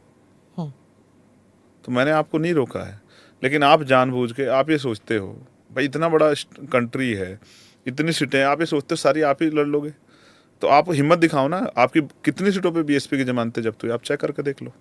क्यों हुआ ऐसे? देखिए ऐसा है, जब काशीराम साहब जमीन पे जाकर संघर्ष करते तो आंदोलन तेज रफ्तार पकड़ता था, लोगों की सुनवाई होती थी। अब शायद मुझे लग रहा है ऐसा नहीं हो रहा है, अब वो आज़ाद समाज पार्टी के जरिए हो रहा है। तो मैं 2 सीटें लड़ा, 78 नहीं लड़ा, तो मैंने किसी के वोट नहीं काटे। इंडिया अलायंस में मुझसे नहीं कह सकता मैंने किसी वोट, लेकिन अगर सोचो मैं भी सब सीटें लड़ता अपने संगठन। क्या आप लड़ेंगे? आप लड़ूंगा, बिल्कुल लड़ूंगा। उत्तर प्रदेश के अलावा? यस, हरियाणा में जाएंगे? हम मध्य प्रदेश लड़े हैं, हम राजस्थान लड़े, हाँ, हम बिहार भी लड़े, हम दिल्ली भी लड़े, हम जो है एमसीडी का चुनाव दिल्ली में लड़े, हम उत्तराखंड लड़े, हम हरियाणा में लड़ेंगे, पंजाब में लड़ेंगे। हम आज़ाद समाज पार्टी को बड़ा बनाएंगे, हम आज़ाद समाज पार्टी की से लोगों को लीडरशिप देंगे। और मेरी जीत से क्या हुआ आपको पता है? देश में जो लाखों एक्टिविस्ट काम कर रहे हैं, जिनको कोई पार्टी टिकट नहीं देती, उनके अंदर भी उम्मीद पैदा हुई है कि अगर हम काम करेंगे तो जनता हमें सपोर्ट करेगी। वो लोग जो तो बिल्कुल मायूस थे। सिर्फ दलित समाज को देंगे या बहुजन समाज? किसने कहा कि मैं दलित समाज को? नहीं, ऐसा नहीं है। मैंने, अब आप समझे ना, एक जाति से नहीं जीत सकते हैं, एक धर्म से भी नहीं जीत सकते हैं, तो जिसकी इतनी संख्या बारी उसको इतनी हिस्सेदारी के आधार पर देंगे। पार्टी की पॉलिसी है, ये काम मैं नहीं करता हूँ, ये काम पार्टी के। जैसे अभी उत्तर प्रदेश की टीम ने असेंबली इलेक्शन बाईपोल लड़ने का फैसला किया है, 4 सीटों पर उन्होंने प्रभारी बना दिया। किसको बनाया मुझे नहीं पता है। हमारे यहाँ डेमोक्रेसी है, स्टेट को पावर है कि वो अपने हिसाब डिसीजन ले, और डिस्ट्रिक्ट और असेंबली मिलकर उनको गाइड करे कि हम इसको चाहते हैं लड़ाना या इसको प्रत्याशी बनाना चाहते हैं। सभी पार्टीज कहती हैं कि डेमोक्रेसी है, स्टार्टिंग में ऐसे ही होता है कि डेमोक्रेसी है, उसके बाद सिंगल पर्सन एजेंडा हो जाता है। जैसे समाजवादी पार्टी ने अपना ही एक एजेंडा बनाया इस बार, उन्होंने अपना एक जाति समीकरण जो है उन्होंने कोशिश की, और इस बार जो कांग्रेस के साथ हाथ मिलाया उन्होंने, उससे उन्हें फायदा हुआ या कांग्रेस को ज्यादा फायदा हुआ? आपके हिसाब से किसको ज्यादा फायदा हुआ? देखिए मेरे हिसाब से समाजवादी को ज्यादा फायदा हुआ, क्योंकि फील्ड में रहता हूं, तो बड़े पैमाने पे मुस्लिम लोगों ने इस बार कांग्रेस को वोट देने का मन बना लिया था पार्लियामेंट में। अगर अलायंस नहीं होता तो ये वोट कांग्रेस को जाता, इसमें कोई दो राय नहीं। तो फिर परिणाम बहुत अलग होते, तो फायदा बढ़ जाता। फिर कांग्रेस को भी फायदा हुआ है, क्योंकि कुछ वोट संगठित हुआ है तो उसका फायदा हुआ। अब भविष्य में क्या हो सकता है, मैं इंडिया अलायंस के बारे में ज्यादा कुछ इसलिए नहीं कह सकता क्योंकि मैंने देखा कि पंजाब में वो लोग अलग अलग लड़ रहे थे, बंगाल में वो लोग अलग अलग लड़ रहे थे, और वैसे वो एकजुट थे। तो मुझे नहीं पता कि वो, और ये भी नहीं पता कि वो एक दूसरे के साथ रह के एक दूसरे को दिल्ली में इतना अच्छा समीकरण था, वो हराने के लिए लड़ रहे, जीतने के, मैं उन पर कुछ नहीं कहना पर चाहता। अब जब बाई इलेक्शंस होंगे तब भी वो साथ होंगे, तो आपको क्या बेनिफिट मिलेगा? आप किसी के साथ भी नहीं है। इसीलिए मैं किसी के साथ नहीं हूँ कि मेरा वोटर भ्रमित ना हो। मुझे अपनी पार्टी को आगे बढ़ाना है। इंडिया अलायंस का वोटर भ्रमित हुआ है? नहीं, अब अगर मैं उनके किसी के साथ खड़ा दिखा दूंगा तो मेरे लोगों पर प्रभाव पड़ेगा, लेकिन उनको, मेरे लोगों में भी बहुत गुस्सा है कि इन लोगों ने हमारे नेता को हराने के लिए एडी चोटी के जोड़ लगाए। लेकिन मैंने उनसे कहा कि उनसे मत लड़ो। मेरी लड़ाई ना भाजपा समाजवादी से, ना कांग्रेस से, ना बसपा से, मेरी लड़ाई सत्ता बैठे लोगों से, क्योंकि उन्हीं लोगों के को अधिकार जो है देने की ताकत है, तो मुझे उनसे लड़ना है। सत्ता में दिल्ली में भी बीजेपी है, मतलब केंद्र सेंटर में में भी बीजेपी है, केंद्र में बीजेपी है, और आपके राज्य जहां से आप जीत के हम आए हैं दोनों से वहां लड़ भी रहे हैं। बीजेपी। तो आप बीजेपी से आपकी लड़ाई है। देखिए, सत्ता में वो बैठे हैं, मेरी व्यक्तिगत कोई लड़ाई नहीं, मेरे लोगों के अधिकारों की लड़ाई है, मेरे लोगों को पैरों पे खड़ा करने की लड़ाई है, उनको जो है सम्मान का जीवन देने की लड़ाई है, उनके जो पॉलिसी में उनको जो है उनको अवसर मिले उनकी लड़ाई है, जो उनका अधिकार बैठता है उनको मिले। तो बहुजन समाज के बेहतरी के लिए उनका होप के कौन हो सकता है? मोदी या राहुल? कौन हो सकता है? आज तो यही दो नाम चंद्रशेखर है। आजाद। आप फिर मेरी बात को अंडर एस्टिमेट कर रही हैं, मैं आपको आने वाले समय में दिखाऊंगा। मैंने आपसे कहा ना कि जो लोग फील्ड में नहीं जाते, ऑफिस में रहते हैं, उनको नहीं पता ज़मीन पे क्या चल रहा है। ज़मीन पे परिस्थितियाँ बदल रही हैं। वंचित वर्ग के लोग ईमानदार आदमी को चाहते हैं जो उनकी लड़ाई लड़ सके, जो सिर्फ उनसे वोट लेके घर में ना बैठे। और आप देखना आने वाले 6 महीने में उत्तर प्रदेश की राजनीति में बहुत बड़ा बदलाव होगा, और आने वाले 1-1.5 साल में देश की राजनीति में बहुत बड़ा बदलाव। आप अच्छा हरियाणा इलेक्शन देखिएगा, मैं आपको आज कह रहा हूँ। आप लड़ेंगे? यस, आप महाराष्ट्र इलेक्शन देखिएगा। आप वहां भी लड़ेंगे? जी, आज़ाद समाज पार्टी लड़ेगी, और ये पूरे बहुजन समाज की पार्टी है। आप प्रधानमंत्री बनना चाहते हैं? मैं तो एक कार्यकर्ता हूँ और कार्यकर्ता बना रहना चाहता हूँ। मैं कोई घमंड नहीं पालता, और मेरा कोई ऐसा सपना नहीं है कि मैं किसी कुर्सी पे बैठूँ। मेरा सपना ये बिना है, कुर्सी पे बैठे आप ये बदलाव नहीं कर सकते ना? हाँ बिल्कुल सही, लेकिन आप ये सोचो कि पहले हमने बिहार में चुनाव लड़ा तो बिहार से हमें रिजल्ट नहीं आया, फिर हमने यूपी में चुनाव लड़ा, यूपी से भी हमें रिजल्ट नहीं आया, फिर हमने मध्य प्रदेश राजस्थान में चुनाव लड़ा, उत्तराखंड में चुनाव लड़ा, यहाँ से भी रिजल्ट नहीं आया। तो इसका मतलब मैं कुर्सी के लिए नहीं लड़ रहा था ना, मैं तो अपने साथियों को जो वहाँ लड़ रहे थे उनको लड़ाने के लिए दिन रात एक कर रहा था। कुर्सी के लिए लड़ने में कोई बुराई नहीं, तो नहीं व्यक्तिगत मैं अपने लिए कह रहा हूँ, अपने बैठने के लिए। तो मैं अगर मध्य प्रदेश में रिजल्ट आया था तो ऐसा लगता है जैसे मेरे जरिए ही ये आंदोलन आगे बढ़ना था। तो आपने बात की, तो मेरी जगह कोई भी बैठे, लेकिन उस विचारधारा से और उन लोगों के प्रति समर्पित होना चाहिए जिन लोगों ने हमें अवसर दिया है। जब किसी पे मॉब लिंचिंग होती है, जब किसी को दाढ़ी पकड़ के मारा जाता है, जब किसी को टोपी उतार के मारा जाता है, जब किसी को जो है सड़कों पे खींचा जाता है, जब सार्वजनिक रूप बैठ के किसी को काटने की, जैसे कल दिल्ली में एक साहब दे रहे थे धमकी कि मैं 1.5 लाख को काट दूंगा, तलवारें बांट दूंगा। जब ये जुल्म होता है तो लोगों की निगाह होती है, कोई उनके लिए बोलेगा, कोई उनकी आवाज़ उठाए, कोई उनके से अपनापन जताएगा, तो कोई नहीं खड़ा होता। वोट लेने सब आते हैं। तो उन वर्गों को जिनके साथ तकलीफ है, उनको उम्मीद है कि चंद्रशेखर आज़ाद उनकी आवाज़ बन सकते हैं। मैं उस विश्वास को और मजबूत करूँगा। आप और मैं, यहाँ देखिए, यहाँ मुसलमान नहीं है ना मेरे और आप में, आप भी मुस्लिम नहीं है, मैं बोलता तो सच्चर कमेटी बात नहीं हो रही ना, नहीं हो रही ना। तो मैं इसलिए आपसे कह रहा हूँ कि जब तक जो आदमी नहीं होगा तो उनके प्रतिनिधित्व पे बात नहीं होगी, उनकी पॉलिसी पे, उनकी हिस्सेदारी बात नहीं होगी, उनकी स्थिति पे बात नहीं होगी।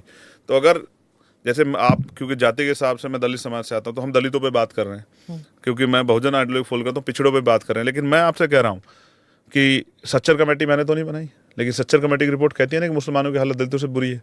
तो उनको अपलिफ्ट करने के लिए गवर्नमेंट क्या कर रही है? तो कुछ नहीं कर रही। तो इसका मतलब वो लोग कहाँ जाएंगे? अपने मुल्क में अपने आप को अलग महसूस करें। और कोई भी खड़ा होकर कहता कि निकाल देंगे, भगा देंगे, पाकिस्तान भेज देंगे। किसकी हिम्मत है भेज देगा? किसकी हैसियत है भेज देगा? क्यों भेज देगा? ये मुल्क उनका भी तो है, ये मुल्क जितना किसी और का उतना उनका भी तो, क्यों भेज दोगे? तो ये जुल्म जो है और ये गैर बराबरी हम लोग स्वीकार नहीं करेंगे, इसके खिलाफ हम जबरदस्त लड़ाई लड़ेंगे। अगर कोई किसी गरीब को, मजलूम को सताएगा, कोई किसी महिला का अपमान करेगा, कोई किसी आदिवासी का या सामान्य जाति किसी बहन बेटी का वो करेगा, किसी गरीब को सताएगा, तो हम लड़ेंगे।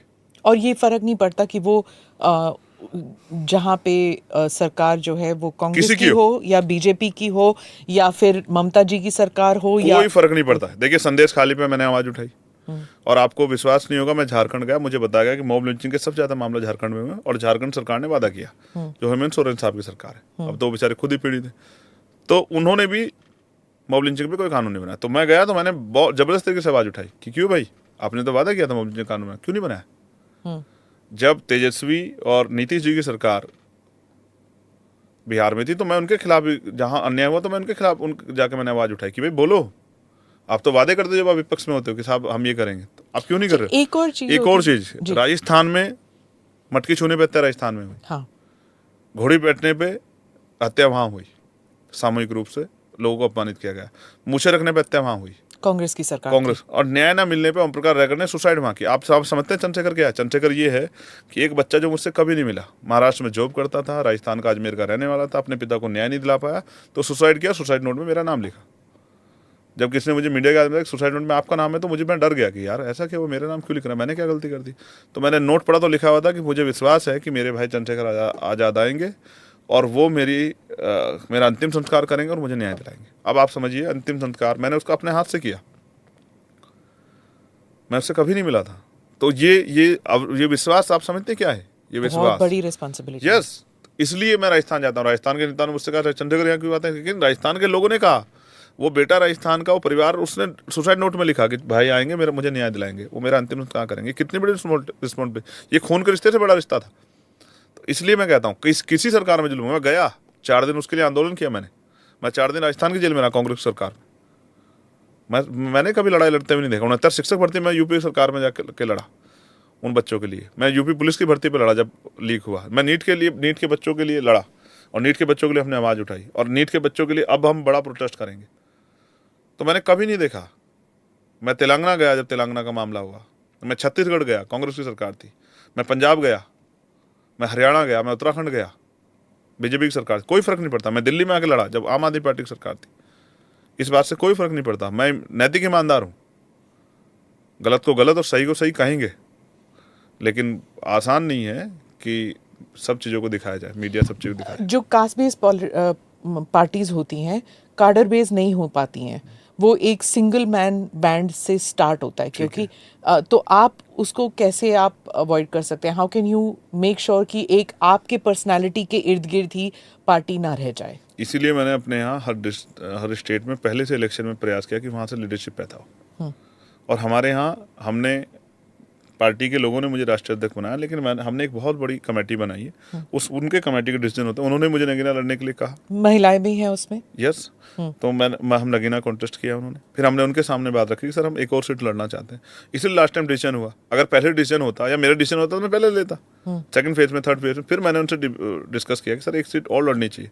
तो उन्होंने कहा ठीक है, अभी यूपी चुनाव है तो वही लोग डिसाइड करेंगे। तो हमारे यहाँ एक कोर कमेटी है जो डिसाइड करती है। और सबसे बड़ी बात, मैं भी पार्टी का वर्कर हूँ, सामान्य वर्कर। मेरे ऊपर भी पार्टी के विचार और पार्टी की पॉलिसी ज़्यादा बड़ी है, मैं छोटा हूँ। पार्टी का बाबा साहब अम्बेडकर कहते थे कि धर्म में नायक पूजा अच्छी बात है, ये मुक्ति का रास्ता खोलती है, लेकिन राजनीति में नहीं होनी चाहिए। तो हमने पुरानी गलतियों से सीखा कि पुराने नेताओं से कहाँ गलती है और हमारे नेता क्या कहते थे। हम उनके सिर्फ व्यक्तित्व को नहीं, व्यक्तित्व के साथ साथ उनके चरित्र को भी और उनके विचारों को भी फॉलो करते हैं। तो हमने इसलिए अपने यहाँ नायक पूजा होने नहीं दी, इसलिए हमने कमेटी बनाई। और फिर कमेटी के आधार पर हम लोग डिसीजन करते हैं और हम कोशिश करते हैं कि कभी भी ऐसी होना। और हमने लीडरशिप पैदा की है हर समाज में।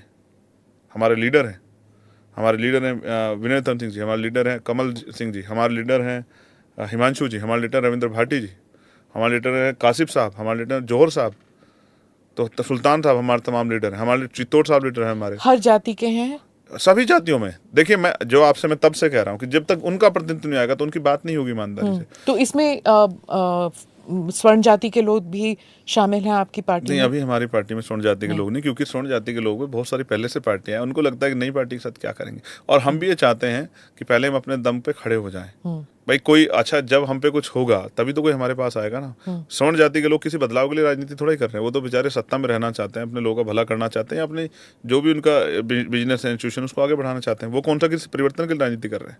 हम तो परिवर्तन के लिए राजनीति कर रहे हैं। हम चाहते हैं। इसमें आपको समर्थन मिल रहा है, आपने लोगों का समर्थन तो कह दिया, क्या उद्योगपति आपका समर्थन करेंगे? क्या मीडिया आपका समर्थन करेगी? क्या जुडिशरी आपका समर्थन करेगी? क्या ब्यूरोक्रेसी आपका समर्थन करेगी? और बिना इनके समर्थन के क्या आप अपने उद्देश्य में सफल हो सकते हैं?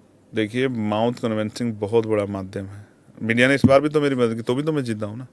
मैं आपसे ये कह रहा हूँ, आपने जुडिशरी, अपने उद्योगपतियों का नाम, ब्यूरोक्रेसी का नाम लिया, एक दो नाम आपने ओढ़ लिए, लेकिन आप ही बताइए, क्या 20-30 साल पहले जब चौधरी चरण सिंह राजनीति कर रहे थे, जब मान्यवर काशीराम साहब राजनीति कर रहे थे, जब बाबू जगजीवन राम साहब राजनीति कर रहे थे, तो क्या वो राजनीति में कामयाब नहीं हुए हैं? हमें लोगों को तैयार करना है। फिर 2024 है, इसमें इतने अब सोशल मीडिया है ना, अब सोशल मीडिया देखिए, आप एक चीज समझिए, काशीराम साहब जो सहारा देगा वो सहारा भी देगा। किसी उद्योगपति से मदद लेंगे तो उसके सहारे पे काम करना पड़ेगा, और कई सरकारों पे तो आरोप है कि वो उद्योगपतियों के हिसाब से चल रही है। तो ऐसे में जनता के मुद्दे हट जाते हैं, और हम जनता के लिए लड़ रहे हैं। अब आप समझिए ना, उद्योगपति भी तो जनता से ही है, तो हम जनता को तैयार करने में लगे, और जिनको हमारी बात अच्छी लगी, वो किसी जाति धर्म के, वो लोग हमारी मदद करेंगे, मुझे भरोसा है। लेकिन ठीक है, अभी हम कोशिश जैसे कर रहे हैं। आप रिजर्वेशन की बात करते हैं प्राइवेट सेक्टर में, इससे उद्योगपति थोड़ा डरेंगे ना? हाँ, इससे उद्योगपति डरेंगे, लेकिन उद्योगपति फिर सरकारी लाभ लेने के भी जो दिल में इच्छा है उसको भी कम करें। जो टैक्स फ्री रहने की इच्छा है उनकी, उसको भी। जमीन 1 रुपए लीज पे किसी किसान को थोड़ा मिलती है, मुझे थोड़ा मिलेगी, लेकिन उनको करोड़ों करोड़ों हजारों हजारों करोड़ रुपए का लोन मिलता है, ये आम आदमी को थोड़ा मिलता है। और आप समझिए, जैसे आपने कहा ना कि उद्योगपति, आप इसको इस तरह और समझिए कि जैसे हम कह रहे हैं कॉमन एजुकेशन पॉलिसी, हम कह रहे हैं कि समान शिक्षा पॉलिसी होनी चाहिए। प्राइमरी स्कूल के मास्टर का बेटा भी, और किसी मजदूर का बेटा भी, किसान का बेटा भी, और जिले के अधिकारी का बेटा भी, और विधायक और मंत्री जी का बेटा भी, और उद्योगपति का बेटा भी एक ही स्कूल में पढ़े और एक ही सिलेबस हो। तो जब ये होगा तो समान शिक्षा सब लोगों के लिए समान होगी और सबकी पहुंच में होगी, तो तब बदलाव होगा। तो ये जिनके बड़े स्कूल हैं उद्योगपति को, उनको कहाँ अच्छा लगेगा? उनका तो स्कूल बंद हो जाएगा। जब मैं कहूँगा कि जिनके बड़े बड़े अस्पताल है, उनको बहुत बुरा लगेगा। जब मैं कहूँगा कि जब मेरे पिता ने मैं नहीं बचा पाया, तो कितने लोगों ने अपनी पत्नी खोई होगी, अपनी बहन खोई होगी, अपना बच्चा खोया होगा, अपनी बच्ची खोई होगी, अपनी माँ खोई होंगे, अपने पिता खोए होंगे। तो उनके दिल के दर्द को अगर मैं देखूँ, और उनकी संख्या बहुत बड़ी है, 80 करोड़ से भी ज़्यादा, 100 करोड़ के करीब, जब मैं उनके बारे में सोचूंगा जनता के, तो मैं कहूँगा कि भाई हमें जो है हेल्थ पॉलिसी ऐसी होनी चाहिए, जीडीपी का इतने % पैसा उस पर लगना चाहिए कि स्ट्रक्चर इतना मजबूत हो कि वहीं जहाँ नेताजी को बहुत अच्छा इलाज मिल रहा है, जहाँ अधिकारी को बहुत अच्छा इलाज मिल रहा है, वहीं गरीब किसान मजदूर के परिवार को भी अच्छा इलाज मिल जाए। या सरकारी सिस्टम के अकॉर्डिंग सब लोग जो सरकारी लाभ ले रहे हैं, चाहे वो कर्मचारी हो, नेता हो, वो सब लोग सरकारी सिस्टम के अंदर आके इलाज कराएं, तो डॉक्टर भी टाइम पे आएगा, दवाइयाँ भी अच्छी होंगी, इलाज भी बेहतर होगा, मशीनें भी सब होंगी। तो ये उद्योगपतियों को कहाँ पसंद आएगा? तो वो मेरी क्यों मदद करेंगे बेचारे? आपने मास्टर जी के बारे में कहा, आपके पिताजी स्कूल मास्टर थे, क्या उन्होंने आपका नाम रखा चंद्रशेखर आजाद? जी हाँ, ये मेरा बचपन का नाम है। हाँ। मेरा नाम चंद्रशेखर है। मैं आपको फिर वो करता हूँ। मीडिया मुझे इस पर कई जगह, मीडिया भी और कुछ लोग मेरे विरोधी जो हैं, राजनीतिक विरोधी, बेचारे थोड़ा सा मेरे और कुछ नहीं मिलता तो इसी बात पर क्रिटिसाइज कर लेते हैं। चंद्रशेखर ने अपने नाम से पार्टी बना दी। मैंने शपथ ली, आप उसको सुन लेना, मेरा नाम है चंद्रशेखर। मेरे पिता ने मेरा नाम रखा चंद्रशेखर, मुझसे बड़े वाले भाई का नाम रखा भगत सिंह। अब आप महसूस कीजिए मेरे पिता देश से कितना प्रेम करते कि देश के आज़ादी के मतवालों का नाम, जिन्होंने बलिदान दिया, उन्होंने अपने बच्चों के नाम रखे। तो आज़ाद मैंने तब लगाया जब मैंने मानसिक गुलामी छोड़ दी, तो मैंने अपने नाम के साथ आज़ाद लगाया। मानसिक गुलामी? हाँ, मैंने मान लिया कि जब तक हम लोग पावर में नहीं आएंगे तब तक हम लोगों का बहुत भला नहीं कर सकते। तो हम किसी और के भरोसे बैठे रहें, और इसमें मैं कहूँगा कि अगर ईश्वर के भरोसे बैठ रहे हैं कि ईश्वर खुद कुछ करेगा, तो ये संभव नहीं है। ईश्वर ने आपको, जिस भी ईश्वर को आप मानते हैं, मैं प्रकृति को मानता हूँ, उसने आपको दिमाग दिया है। अगर रोटी, ये गिलास मेरे सामने रखा है और मैं इसको उठा के नहीं पीऊंगा तो कौन सा पानी मेरे मुंह में चला जाएगा? तो कुछ प्रयत्न आपको भी करने पड़ेंगे। तो इसलिए मैंने आपसे कहा। तो रावण कैसे जुड़ा आपके नाम से? आप जैसे मीडिया के साथियों ने जोड़ दिया। और उसको आपने ड्रॉप नहीं किया, पर चला मैंने काफी ड्रॉप देर किया, मैंने ड्रॉप किया, काफी देर तक मैंने चलता जैसे मैं जेल से आया तो मैंने ड्रॉप किया उसको कि भाई ये मत लिखो, अच्छा नहीं है, जानबूझ के मत करो। क्योंकि मुझे लगता था, मेरा दिल कहता था एक समय वो आएगा कि देश में राम के आधार पे पॉलिटिक्स होगी। तो उस समय जैसे मीडिया के लोग बहुत उत्साहित थे कि जिस समय मेरठ से जीते हुए टीवी सीरियल वाले राम आए, उसी समय मैं आ जाऊं। ये मुझे कई मीडिया के लोगों ने बताया कि हम ये चाहते थे कि जैसे पार्लियामेंट से बाहर निकल तो आप भी आ जाओ, तो हम ये चलाएंगे हेडिंग की राम और रावण। तो मैंने कहा कि चला के देखना, फिर मैं तुम पे जो FIR कराऊंगा कि तुम अगर जबरदस्ती मेरा नाम जो है वो करोगे, खराब करने की कोशिश करोगे, या मुझे इस तरह से क्रिटिसाइज करो, तो मैं फिर मैं बर्दाश्त नहीं करूँ, फिर मैं लीगल में जाऊँगा। तो फिर वो चुप हो गए। लेकिन कह रहे वो बड़ा इंटरेस्टिंग होता कि वहाँ से एक ही पश्चिम से राम और चंद्रशेखर, जिनको हम उर्फ में रावण भी कहते हैं, वो भी जीत के आ रहे हैं। तो दोनों पार्लियामेंट से उतरते तो बड़ा आनंद आता। तो मैंने कहा ये मेरे हाथ में नहीं, और मैं उनसे ये कहने से रहा कि या वो मुझसे कहें कि आ जाओ भाई दोनों साथ। और एक और पोस्टर भी चला था, एक होर्डिंग चला था आपके गांव के पास, उसके बारे में भी बताइए। एक होर्डिंग क्या था? आप हिम्मत जुटाइए उसको कहने की, फिर नहीं, मैं बताता हूँ। मैं चाहती हूँ आप ही बताएं। देखो मैं आपको नहीं तो मेरे ऊपर केस हो नहीं, जाएगा। ऐसा नहीं है, ये भी मीडिया को भी इतनी जानकारी रखनी चाहिए, और आपको तो मैं बहन होने के नाते इसलिए आपको बताऊंगा। हमारे यहाँ सर्टिफिकेट बनता है चमार जाति का, और उसको जिलाधिकारी बनाते हैं। चमार कोई गलत शब्द नहीं है, लेकिन जब चमार के साथ आप ओ लगा देते हैं, बे लगाते हैं, कोई अपमानित शब्द लगा, तो वो हो जाता है। चमार एक जाति है जिसका सर्टिफिकेट बनता है। कई जगह हमारे लोग जाटों का सर्टिफिकेट बनाते हैं, ये पूरा एक ही परिवार है। तो सवाल ये तो मैंने क्या लिखा, उस गांव के लोगों ने लिखा द ग्रेट चमार, तो इसका मतलब क्या है कि चमार महान होते, यही तो है। तो हमने ये कब कहा कि कोई और जाति महान नहीं है? हम तो कह रहे हैं वाल्मीकि भी महान होते हैं, पासी भी महान होते हैं, कोरी भी महान होते हैं, धानुक भी महान होते हैं, जाट गुजर भी महान होते हैं, तमाम जातियाँ, पाल, प्रजापति, कश्यप, सैनी, मौर्य, शाक्य, कुशवा, तमाम राजपूत, ब्राह्मण सब महान होते हैं। इसमें क्या बुराई है? तो मैंने क्या गलत कह दिया? जब आपने एक कास्ट के साथ कहा ना, जैसे हरिजन, जब वर्ड यूज हुआ था कि हरिजन क्यों यूज कर रहे हैं, ये यहाँ मैं आपको रोकूंगा। आपको पता है ये सुप्रीम कोर्ट ने बैन कर दिया है। हाँ, हरिजन असंवैधानिक शब्द है। हाँ, तो वही तो मैं कह रही हूँ, अगर मैं शब्द बोल भी देती हूँ, अगर मैं चमार कह भी देती हूँ, तो मेरे ऊपर कोई ना कोई तो केस करेगा। कैसे? मैंने आपको बताया नहीं, जब आप इसको सम्मान से कहेंगी। आई अंडरस्टैंड दैट, बट जैसे दूरदर्शन में एक केस हुआ था, याद है, जब वो क्या? चमार जाति के ऊपर कह रहे थे, क्या? जब एक वर्ड यूज हुआ था तो उस एंकर को हटा दिया गया था। उसके बाद रिसेंटली अभी जब 2024 के इलेक्शन में एक एंकर कह रही थी कि चमार जाति के लोग भी इनको वोट देना चाहते हैं, इनको वोट नहीं देना चाहते हैं, तो सोशल मीडिया में बवाल मच गया कि उन्होंने कैसे वर्ड यूज किया, क्योंकि वो चमार जाति की नहीं थी। यही तो बात हो जाती है ना कि एक किसी और जाति के लोग अगर वो वर्ड यूज करते हैं तो बवाल मच जाता है। तो गवर्नमेंट को सर्टिफिकेट बनाना बंद करना चाहिए। करेक्ट, वही तो मैं आपसे पूछ रही थी। मैंने आपको क्या कहा? मेरे पास तो सर्टिफिकेट है। आप कहोगी मैं अभी आपको फोन से दिखा दूंगा। तो इसलिए मैं आपसे कह रहा हूँ, और फिर मैं आपसे ये कह रहा हूँ कि जब आपने कहा, आप ही का व्यू था ये कि क्या तो जाति का विनाश हो, या फिर जाति इतनी मजबूत हो। हाँ। तो क्या तो अगर आप विनाश नहीं कर पा रहे तो आप अपनी जाति का सम्मान करो। बाबा साहब अम्बेडकर ने भी कहा है। तो क्या चाहते हैं फिर? सम्मान होना चाहिए फिर?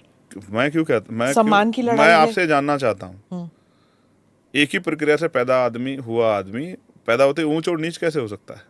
कर्मों के आधार पे आदमी ऊंच और नीच होगा। कोई गलत काम करेगा वो गलत आदमी होगा, जो अच्छे काम का अच्छा आदमी होगा। तो आप कब तक जाति के आधार पे जो है किसी को नीचा कह के अपमानित करते रहेंगे? और आप होते कौन हो नीचा कहने वाले किसी को? और क्यों कहोगे आप? और कब तक सुनते रहेंगे लोग? तो इसलिए मैं चाहता हूँ जाति विहीन समाज बने। और वो कैसे? और आपको पता है सदगुरु रविदास जी महाराज ने ये बात बहुत दिन पहले कही, इस बात को, क्योंकि जब बहुत सारे जातियों में, और क्योंकि जाति जिन्होंने बनाई व्यवस्था जब बन गई, तो जब उनमें कोई बहुत ज्ञानी पैदा हो गया तो उसको, उस ज्ञानी व्यक्ति को अपने बॉर्डर में लाने का बहुत सारा प्रयास हुआ। तो बहुत दिन पहले कह गए, कह रविदास खलास हमारा, जो हम शहरी सुमीत हमारा। बहुत दिन 600 साल पहले कह के गए। और उन्हीं की एक फिलोसफी है बेगमपुरा राज की। दुनिया में उससे महान राज का दर्शन नहीं हो सकता है। बेगमपुरा राज। बेगमपुरा। हाँ, मैं इसको समझाता आपको।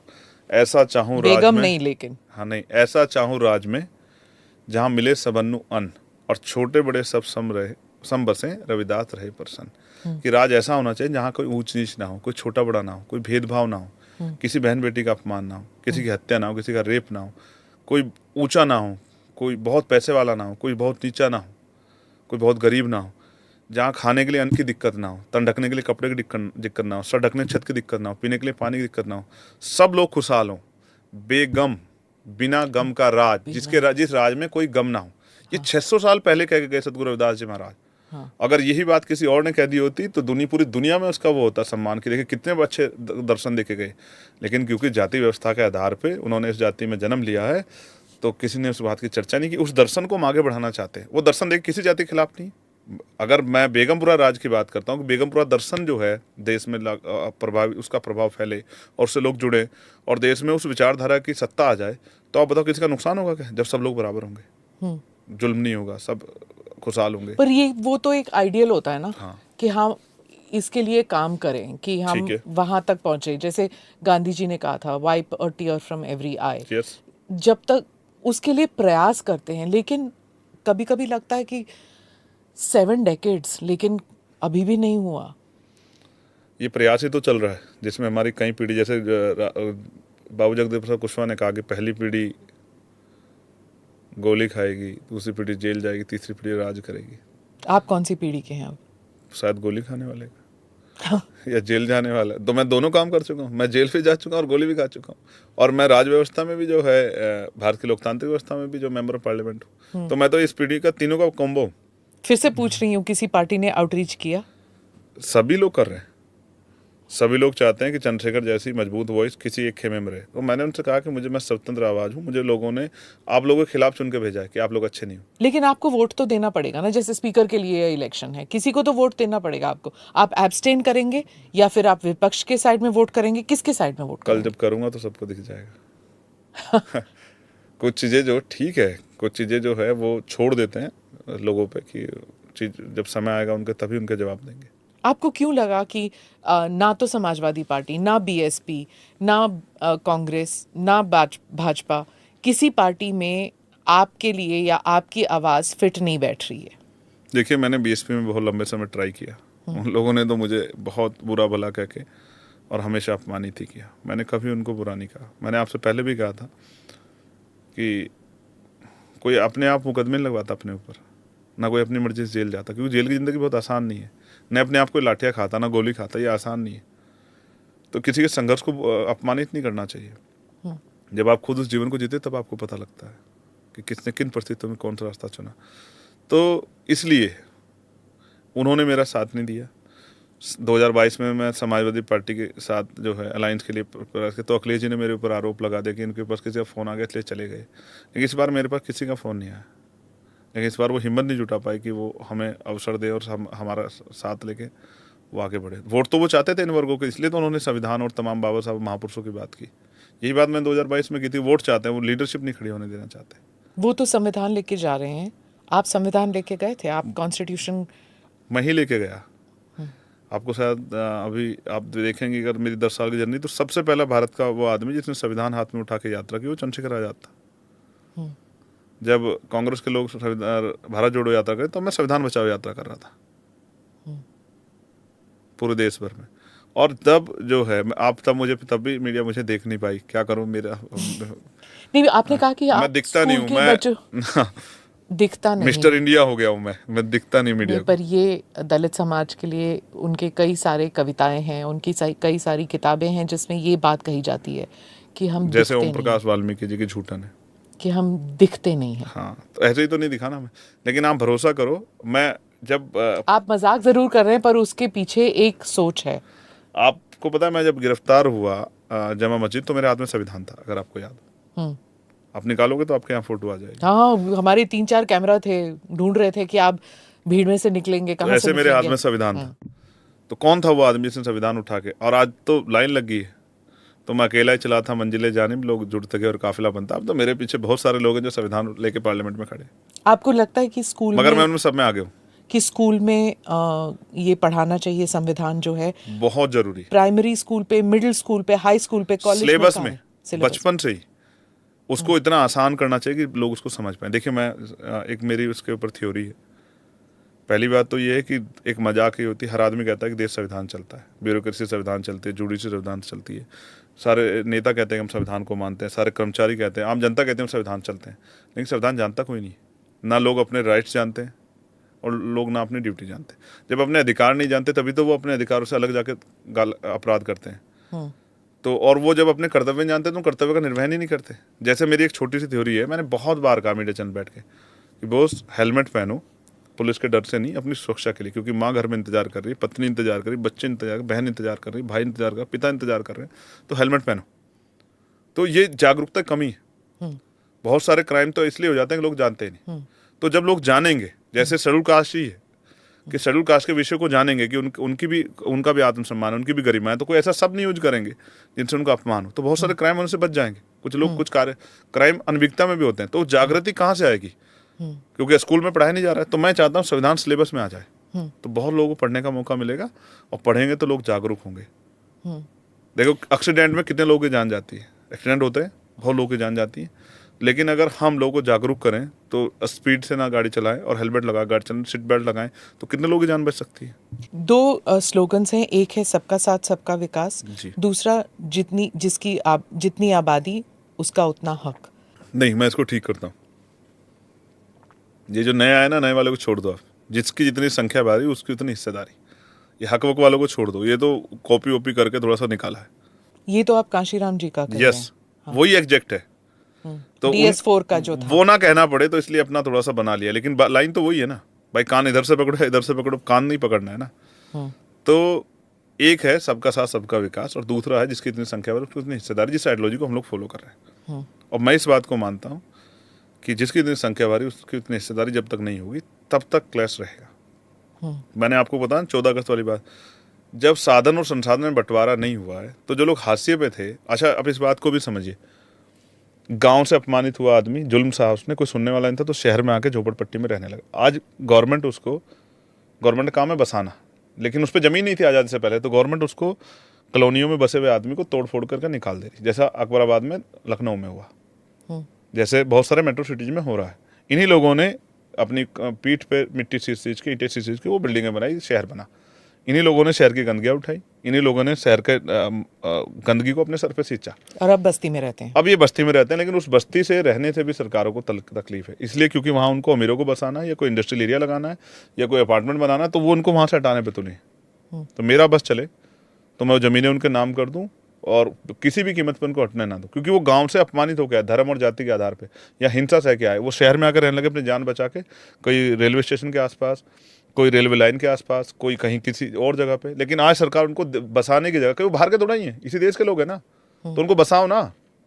जब आप प्राइवेट सेक्टर, जब आप इंडस्ट्रियल एरिया को देते हो 100 बीघे जमीन, जब और तमाम लोगों को देते हो अब इतनी इतनी बीघे जमीन, तो आप उनको क्यों नहीं दे रहे हो कि भाई बसो तो आराम जो से ये रहो? आप कह रहे हैं, आम आदमी पार्टी भी तो यही कहती है, उनके लीडर्स भी यही कहते हैं। तो होगी कॉलोनियां पक्की फिर। तो फिर ये जो घर टूट रहे हैं, किसके घर टूट रहे हैं और क्यों टूट रहे हैं? अगर आपने और बीजेपी ने मिलकर पक्के कर दिया, आप तो पिछले चुनाव में तो आप यही बोले ना सबको पक्का कर देंगे, तो हो गए पक्के।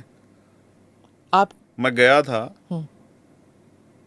एक बच्ची को जिसमें चाकू से गोद कर उसकी हत्या कर दी, एक लड़का जो आरोपी था, अपराधी जिसने अपराध किया था, वो मुस्लिम लड़का था। मैं बाहर था तो मैं आया, तो पहले तो मीडिया चला था कि चंद्रशेखर आएंगे नहीं आएंगे क्योंकि सामने मुस्लिम है, तो अपराधी अपराधी होता, उसकी कोई जाति नहीं होती ना धर्म होता। तो मैं गया, तो जब मैं उसके घर गया तो मैंने देखा कि मेरा सर अड़ रहा था उनके घर में घुसते हुए, और वो एक नाले पे बसे हुए थे, और वो ये दिल्ली है देश की राजधानी, वो शौचालय वो हैं एडजस्टमेंट वाले शौचालय जिनमें लाइन लगती है, हम पिक्चरों में देखते थे, और वहाँ पानी आता है एक हफ्ते में एक दिन, और वो प्लास्टिक के कैनों में, केमिकल वाले कैनों में भरा हुआ उन्होंने पानी, और वो पानी इतना स्मेल कर रहा था, वो जहाँ वो रह रहे थे वो भी इतना स्मेल कर रहा था, ऐसा लग रहा था कि जैसे यहाँ जानवर रहते हैं। उसी पानी को पी के लोग जी रहे हैं। ये दिल्ली है, किसी को नहीं फर्क पड़ता गरीब जिए या मरे। ये लुटियन जोन बड़ा अच्छा लगता है, हरियाली हरियाली, लेकिन चारों तरफ नहीं है। गाँव में निकल के देखेंगे तो एहसास होगा। एक योजना है प्राइम मिनिस्टर की, केंद्र की सरकार की, जल नल योजना, हर घर जल हर घर नल, कुछ ऐसा है। गांव में 2-2 साल से सड़कें तोड़ रखी हैं बीच में से पाइपलाइन बिछाने के लिए, अभी तक काम पूरा नहीं हुआ। अब बरसात आई, गड्ढे हो जाएंगे, लोग गिरेंगे, उनमें चोट खाएंगे, मोटरसाइकिल वाले गिरेंगे, साइकिल वाले गिरेंगे, महिलाएं गिरेंगी, किसी के दांत टूटेंगे, किसी का सर फूटेगा, किसी का हाथ टूट, किसी को फर्क नहीं पड़ता है। 2 साल हो गए, ये सरकारी पॉलिसी है। जनता का पैसा जनता के लिए लगाते भी शर्म आती है, या मुसीबत आ जाती है आप लोगों को। सर, आपके जैसे कई नेता आते हैं, ठीक है, गांव से आते हैं, दलित समुदाय से आते हैं, या फिर पिछड़ी जाति के जो समुदाय हैं, ये आदिवासी समुदाय से आदिवासी से आते हैं। जब हम उनसे बात करने जाते हैं, वो कहते हैं कि ये लोग इलेक्ट हो जाते हैं, दिल्ली चले जाते हैं, 1 टर्म के बाद या 2 टर्म के बाद वो दिल्ली वाले बन जाते हैं, वही लुटियन जोन की आदतें पड़ जाती हैं, वही 5 स्टार होटलों में घूमना, बड़ी बड़ी गाड़ियों में घूमना, 10 चेले चपाटे और सिक्योरिटी, ये सब के साथ। और वो जानना नहीं चाहते कि वो यहाँ से गए हैं, यहाँ से वोट लेके गए हैं, और वो बार बार इलेक्ट हो जाते हैं क्योंकि विकल्प नहीं है लोगों के पास। ठीक है, आप उससे कैसे अपने आप को बचाएंगे? मैं तो बचा हूँ, क्योंकि हम वैचारिक आंदोलन चला रहे, व्यक्तिगत आंदोलन नहीं चला रहे। हमारे कंधों पे जिम्मेदारी है, जिन लोगों ने हमें आगे बढ़ाया उनकी। और ये सिर्फ दलितों के लिए नहीं है, ये पिछड़े स्वर्ण जाति के कितने लोग हैं जो वापस लौटते हैं, क्या वो नहीं रह जाते? लेकिन उनका समाज सक्षम है तो किसी को फर्क नहीं पड़ता, वोट तो वो भी हमारे लेते हैं। तो वो कौन सा हमारी तरफ पलट के देखते हैं? क्या दलितों का वोट स्वर्ण कॉन्स्टिट्यूंसी में नहीं है जहाँ स्वर्ण जीत के आते? तो वो कौन था हमारी बस्ती में जाते हैं? समस्या ये है कि हम पे तो भार है कि हमें करना है, लेकिन और किसी पे भार नहीं है। और के लिए तो आज भी हम वोटर ही है ना। तो ठीक है, हम कोशिश ऐसी करेंगे कि अब दोबारा कोई ऐसा आदमी जीते ही ना जो जनता का जनमत का अपमान करे या जनता के बाद दोबारा ना जाए। आपको all the best from us. Thank you so much कि आपने इतना वक्त हमारे साथ बिताया, एक्सप्लेन किया, and we hope for you to do so much more for your community. Thank you so much. Thank you. आपके लिए मंगल कामनाएं और आपके पॉडकास्ट के लिए भी। और मैं कोशिश करूंगा कि जो गलती दूसरे लोगों से हो मुझसे ना हो, और मैं पूरी ईमानदार से काम करके साबित करूं कि सब लोग एक जैसे नहीं होते। मैं चंद्रशेखर जी को भी नेता मानता हूं जो अपने कमिटमेंट के पक्के थे, और मैं चौधरी चरण सिंह जी को अपना नेता मानता हूं जिन्होंने ईमानदारी की मिसालें पैदा की। मैं मान्यवर काशीराम साहब को अपना गुरु मानता हूं। मैं बहन जी को भी अपना नेता मानता हूं। मैं डॉक्टर बाबा साहब अम्बेडकर को भी अपना नेता मानता हूं। मैं संघर्ष और उनके व्यक्तित्व के आधार पर नेता मानता हूं, और मैं उनके रास्ते पर चलने की कोशिश करूंगा।